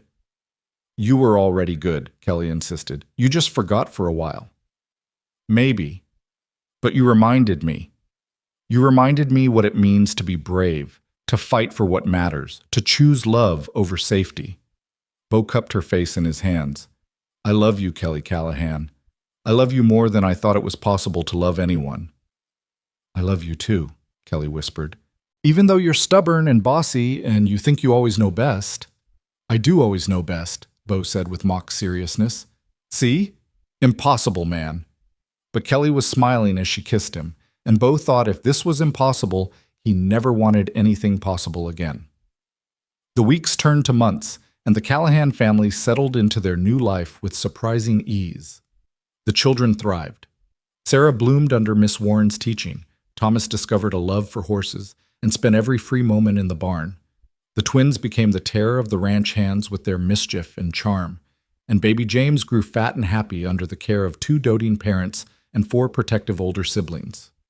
Kelly took to being the lady of the ranch like she'd been born to it, though she never lost her habit of hard work or her fierce independence. She transformed the big cold house into a warm home, filling it with laughter and love, and the kind of casual chaos that comes from 5 children and 2 adults who adore each other. The townspeople eventually came around, though it took time. The Callahans didn't attend church in Dry Creek, too many ugly memories. but instead made the longer trip to a church in Laramie where they were welcomed without judgment or gossip. Slowly, through their actions and the obvious happiness of their family, they won over even the skeptics. Frank Miller left the territory entirely after Judge Henderson quietly suggested he'd be happier elsewhere. Deputy Morrison kept his position, but never troubled the Callahans again. The old Bishop farm was eventually sold to a young couple just starting out, and Bo took satisfaction in knowing the land that had brought him and Kelly together would help another family build their dreams. As summer turned to fall and fall to winter, Bo found himself constantly amazed by the life he was living. He'd wake up to children's voices instead of silence, come home to a house full of warmth instead of emptiness, go to bed beside a woman who loved him for who he was rather than what he had. One evening in late October, as the first snow dusted the prairie, Bo and Kelly stood on the porch watching the children play in the yard. Thomas was teaching the twins how to throw snowballs, while Sarah held baby James bundled against the cold, pointing out the snowflakes to him. "Happy?" Bo asked, pulling Kelly close against the chill. "Happier than I ever imagined possible," Kelly said. "Sometimes I still can't believe this is my life, that I get to have this, all of this." "Believe it," Bo said firmly. "This is real. This is ours. This is forever." Kelly looked up at him, her hazel eyes reflecting the lamplight from inside the house. Do you remember what you said that first day, when you came to collect the debt? I said a lot of things that first day. Most of them wrong. You said a debt's a debt, Kelly reminded him. You said Samuel borrowed knowing what he was signing. I was wrong about that too, Bo said. The real debt wasn't what Samuel owed me. The real debt was what I owed myself. The debt of 7 wasted years, of a life half-lived, of walls built so high I couldn't see the sky anymore. And have you paid that debt? Kelly asked softly. Bo looked at his children playing in the snow, at the lamplight glowing warm in every window of the house, at the woman in his arms who'd somehow seen past his hardness to the man he'd buried underneath. He thought about cornbread disasters and thunderstorms, about transplanted roses and harvested wheat, about the journey from collector to husband, from alone to beloved. Every day, Bo said, I pay it every day by being the man you see when you look at me, by being the father those children deserve, by choosing this, he gestured to the scene before them, over the empty safety I had before. That's very poetic for a cattle rancher, Kelly teased. I learned from the best, Bo countered, then kissed her as the snow fell soft around them and their children's laughter rang out across the prairie like music. Years later, when people asked Bo Callahan about his success, about how he'd built one of the largest ranches in Wyoming territory, raised 5 children who'd all grown into fine adults, maintained a marriage that was the envy of everyone who witnessed it, he always gave the same answer. I came to collect a debt, he'd say, his weathered face creasing in a smile, and found out I was the one in debt all along. Everything I have, everything I am, I owe to a barefoot widow who refused to surrender, 5 children who taught me what love really means, and 7 days that changed my entire life. And Kelly, listening from wherever she happened to be, usually with a grandchild on her lap because their 5 children had given them 12 grandchildren and counting, would smile and add, he came for land, he left with a home, best debt collection in the history of the Wyoming territory. They'd laugh together, the kind of laugh that comes from decades of shared joy and survived hardship, and their children and grandchildren would roll their eyes affectionately because they'd heard the story 100 times but never tired of it. Because it was more than a story. It was a testament to the power of second chances, the courage to be vulnerable again after being hurt, the wisdom to know that real wealth is measured not in acres or cattle, but in the people who love you and the legacy you leave behind. Bo Callahan had ridden into Dry Creek Valley to collect 800. He'd left with something infinitely more valuable, a family, a purpose, and a love that would last not just his lifetime, but echo through generations yet to come. In the end, the debt was paid in full. Not with money, but with something far more precious. 2 wounded hearts that learned to trust again, 5 children who found the father they needed, and a love story that proved it's never too late to start over, never too late to be brave, never too late to come home. The ranch still stands today, passed down through the Callahan family for 5 generations. And if you visit on a quiet evening, when the wind whispers through the prairie grass and the stars wheel overhead in their ancient patterns, you might still hear echoes of children's laughter, the soft murmur of a couple in love, and the sound of a family that almost wasn't, but became something beautiful and lasting and true. All because a rich rancher came to collect a debt and found something worth far more than money. He found grace, redemption, and a love that changed everything. The end.